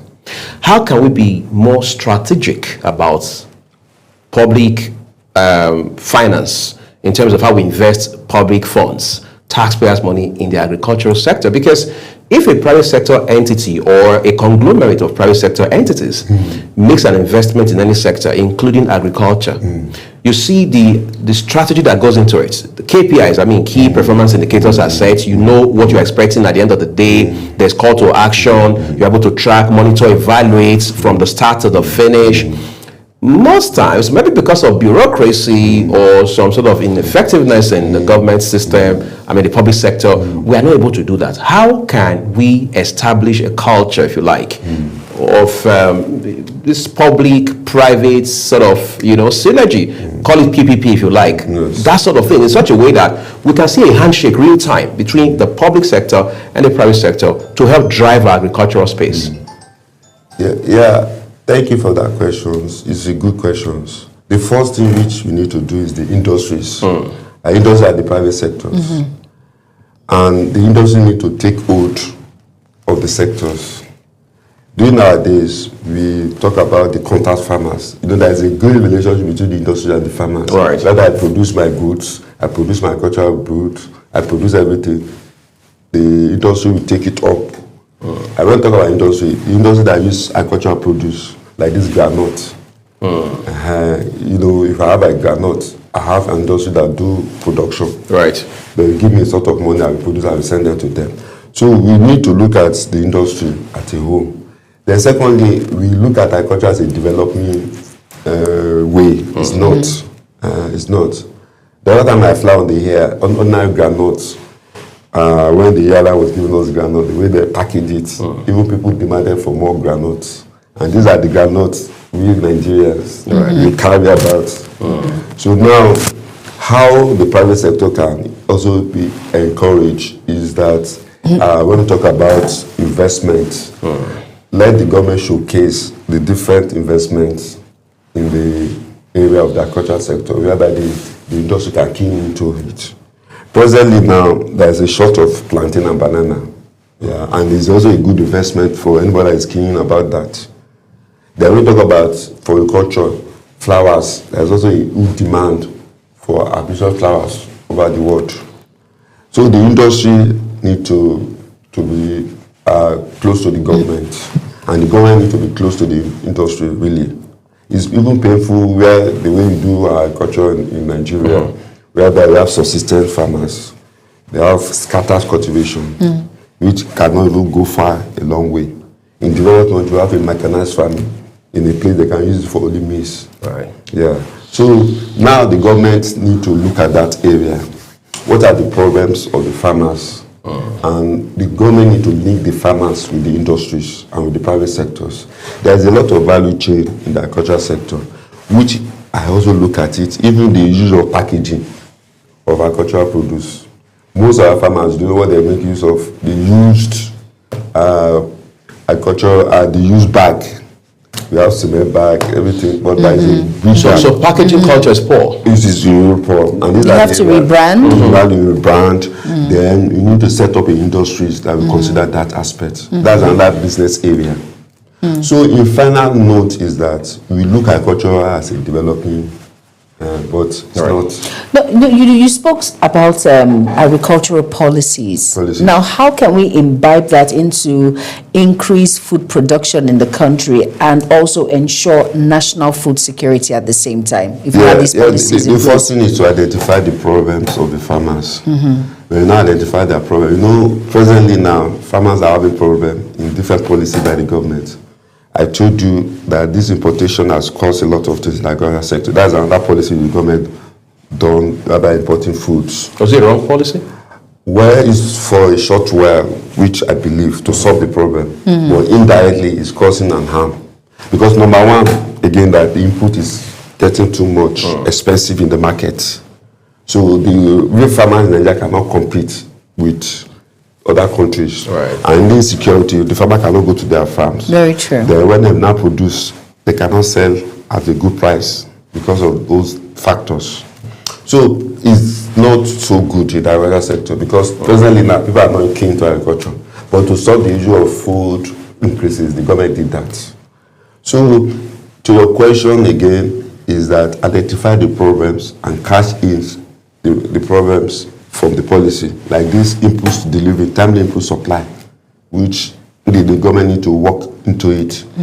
Then the storage facilities, the processing, the harvesting, the value chain, and also the issue of exportation is very key in the agricultural sector, which the government need to work.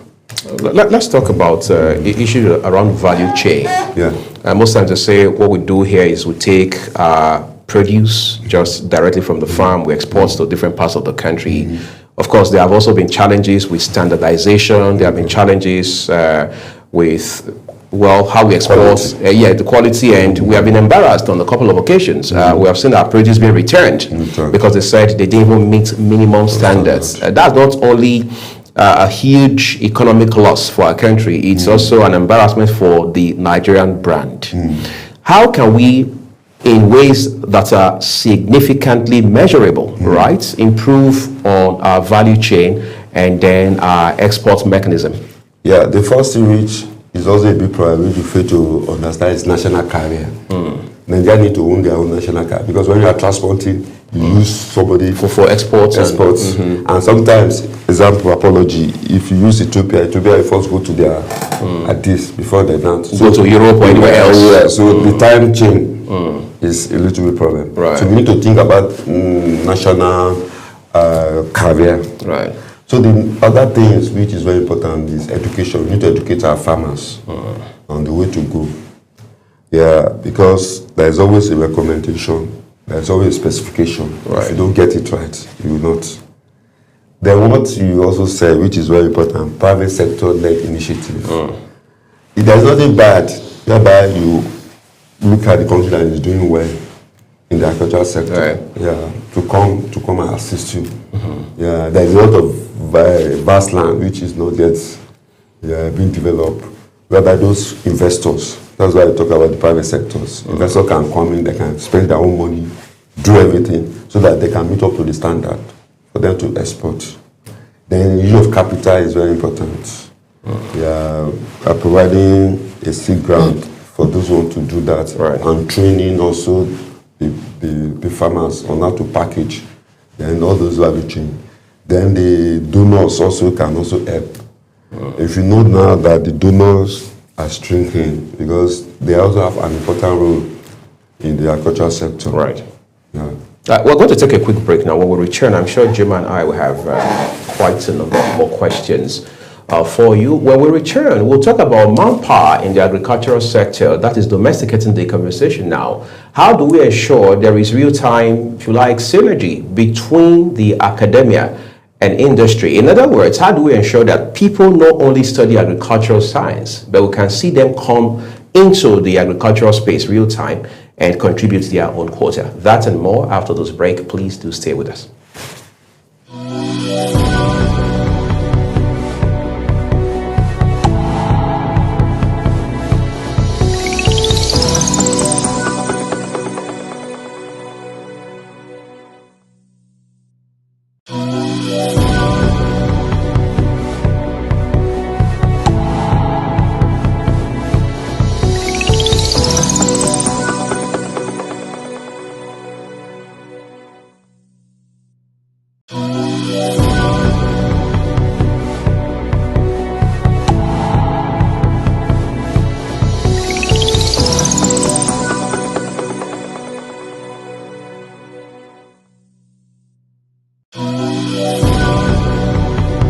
With Global Morning, your daily guide to what's happening and making the rounds.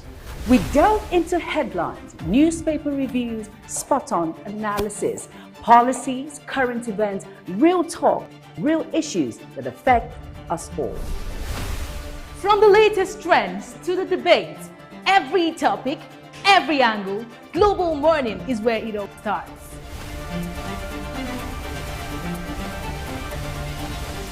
Global Morning. For the latest issues, Always on point.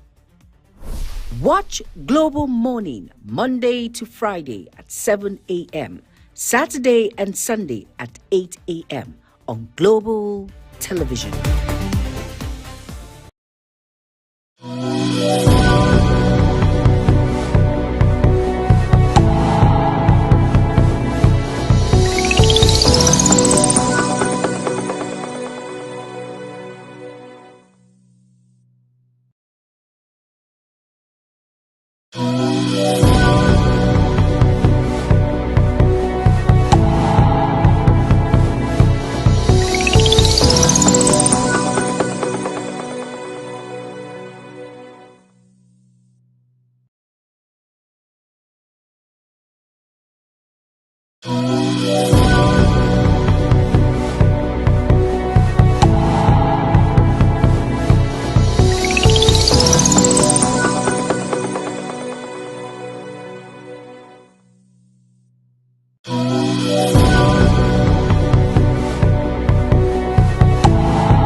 All right, so let's stretch the conversation a bit further now.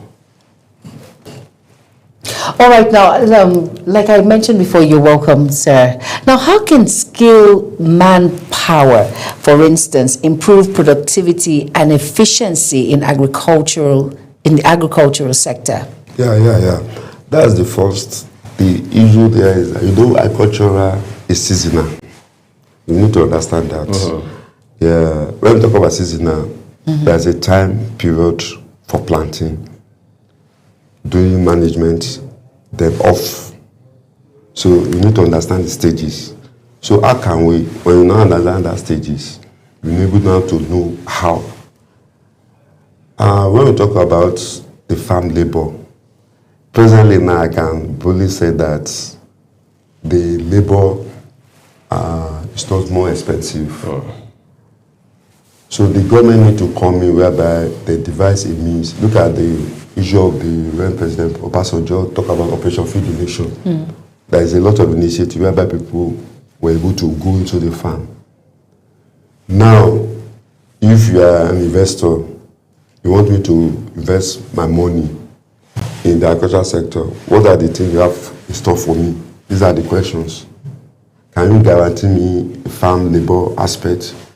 Can you guarantee a stable price for my agricultural produce? So laboring means that we have a lot of work at hand. How can we now create activities towards the agricultural sector? I talk about horticultural aspect. There's a huge labor for agricultural aspect. When we talk about planting, watering, landscaping, the government can do it in a way that if you have your own house, you must do tree planting, you must landscape. Even the construction of roads, you must have trees. I was passing by, although they do that, maybe because of insecurity, I saw cotton trees. So if you have a policy towards that, if you build your house, you must provide ventilation, you must provide natural tree planting. That one is also key into providing work for the agriculturists. Like those industry now, if you have an industry, you must have a farm. Right. I was even asking, although Coca-Cola may have farms, even your stations that you, Global TV, you're supposed to have a farm. It's supposed to have and then we deploy Jumai to Are you kidding me? agriculture lead. You can begin to report it. So making everyone to be involved.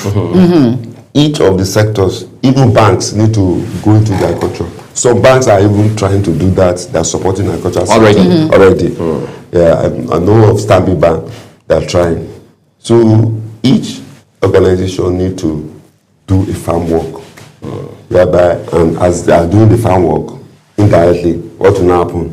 They will employ the agriculturists. I think Jimmy has a follow-up question. I have a follow-up question. But I'm talking about the agriculturists. Now, most individuals, students who go into the university to study agriculture, they do not seem to have interest when they come out of that discipline to practice further. They feel being a farmer, like say in the agricultural sector, or farmer is for individuals who are poor, they say. Maybe due to the insecurity or with what they see, that it doesn't actually generate funds or money when it comes to that aspect. Why is that so? They are reluctant. Yes. So even me, I have the experience. I will share my experience with you.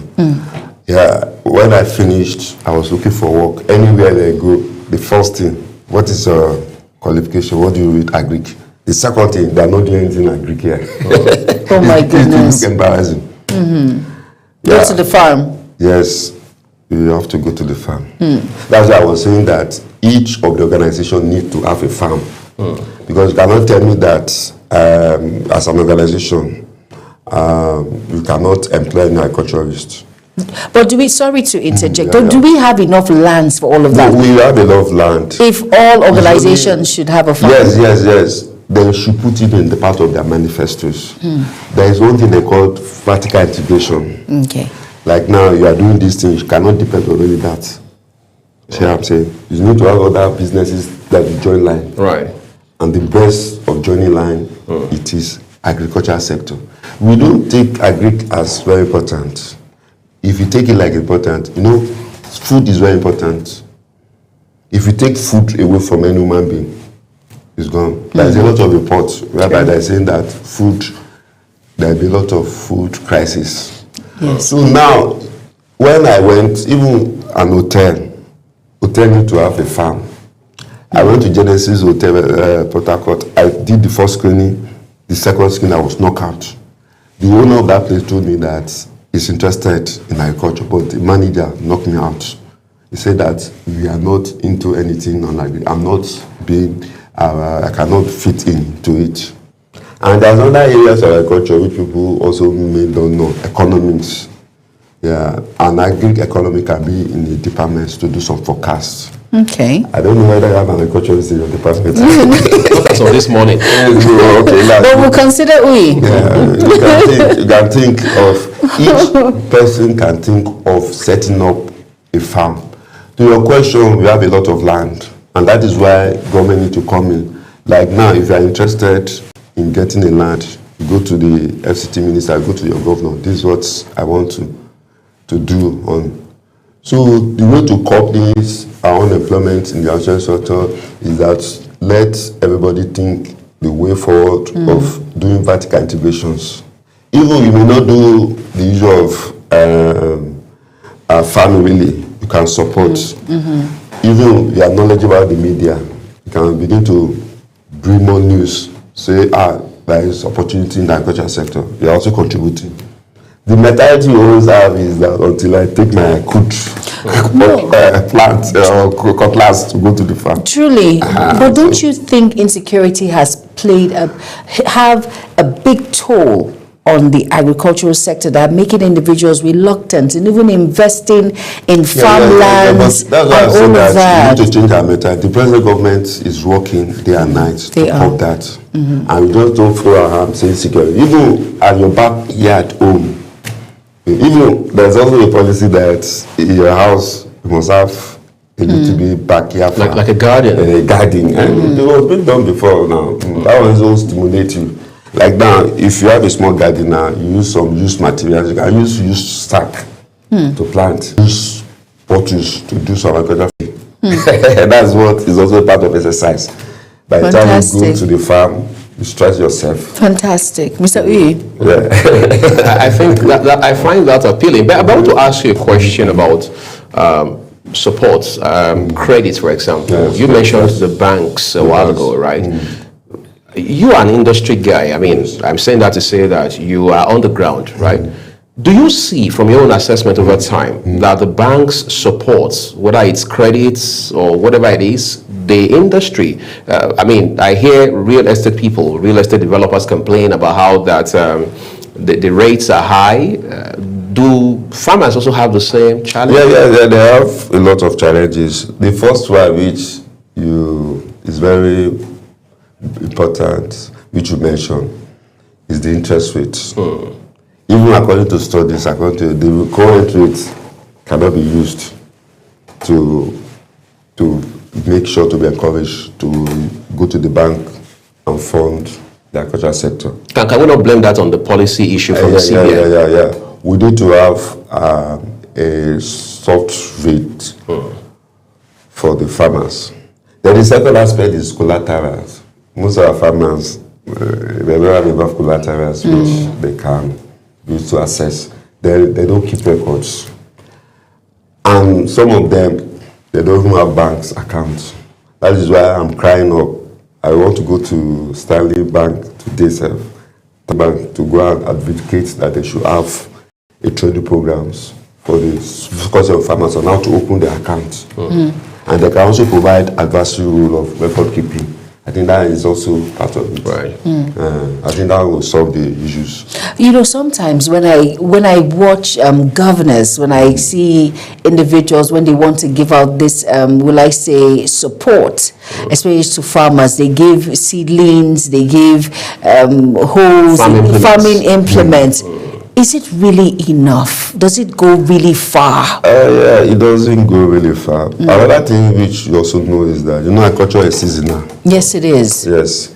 The input does not come at the right time. Right. and the input they give is not commercial to the farms of the need of the farmers, and which is cumbersome until you look at that. That is why you mentioned additional, we have the database of the farmers, and when they give you the issue of the input, they give to you according to your basis. I think we need to revisit that. Yes. And so that what you are giving is timely, is enough, and it's also good for the farmers. You know that there is no even free lunch in respect in Freetown. In Freetown. Even when they are giving input, they call it subsidized input. All right. So the government still needs to do what? Still need to buy what the farmers have produced. Do you know that as off-takers? Off-takers, that's right. You know the government will benefit mostly, and we are talking about taxes. Where the government can even get enough taxes in this agricultural sector. Yes, because when you give somebody something, you know that there is no free lunch. Indirectly, you do what? You can get it back in a million times. Now, by the time I produce now, you saw my farms, you saw my poultry, you saw other areas. You begin to think of doing what? Taxing me. But why are you taxing me? Because I provide you what? Input. But if I didn't provide you input, if I didn't provide anything land, can you tax me? You cannot. It's a true life story, which we need to do. And at the end of the day, if you have enough of people farming, what will happen? You have a food crisis. You have a storage, you do exports. So it's just a circular world. If you do the needful, you are the one to benefit in other areas. Talking about benefiting now, let's put aside insecurity, let's put aside all of these things. Is farming really, to someone that is listening now, that she's saying or he's saying to herself, okay, since I'm not doing anything, I want to start something. Is farming a lucrative business that one can go into if there is no climate change hassle? We do not have all of these fears surrounding it and all of that. Is it lucrative for someone who is watching right now? It's very lucrative, really. Those who are into it, they know, but they will not tell you the curious aspect. What about lucrative is that at the end of the day, you produce something, people buy. I told you that there is a shortage of plantain and banana now. Even according to information now, I have at my source that beans is really demanded for. They are using for fertilizer companies. The mentality we don't, the bad mentality we have, apology to all Nigerians, is that we look at agricultural aspect as a subsistence farming. In other developed countries, they don't do like that. Even most of those things that you have here is from the agricultural produce.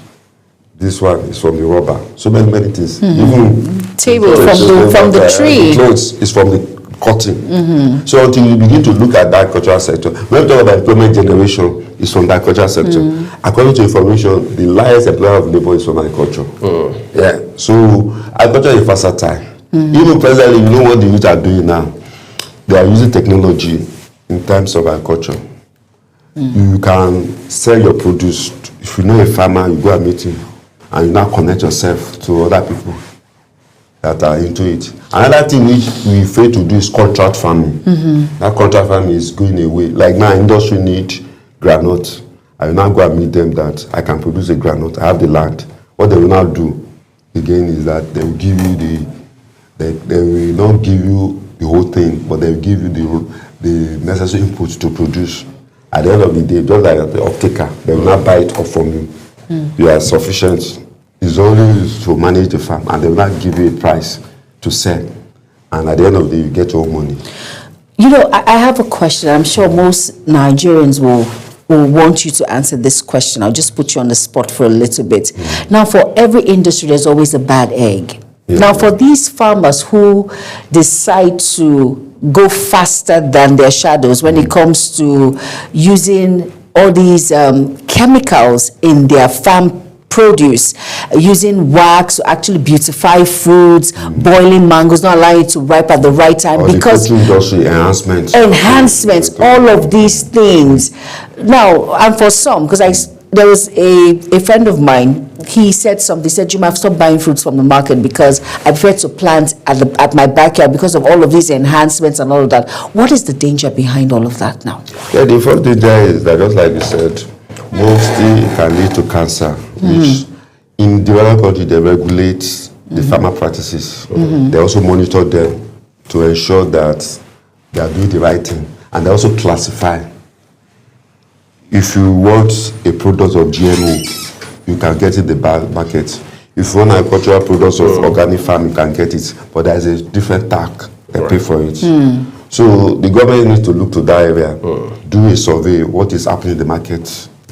Are there any classification whereby, and they monitored how you producing. And there's another green area whereby there is also a work in that, whereby they can employ agriculturists to go around to monitor farms, what they are producing, and to give reports. And another area which you also can do is that, you know, agricultural market information prices need to be going here. I'm afraid time will fail us to go any further than this.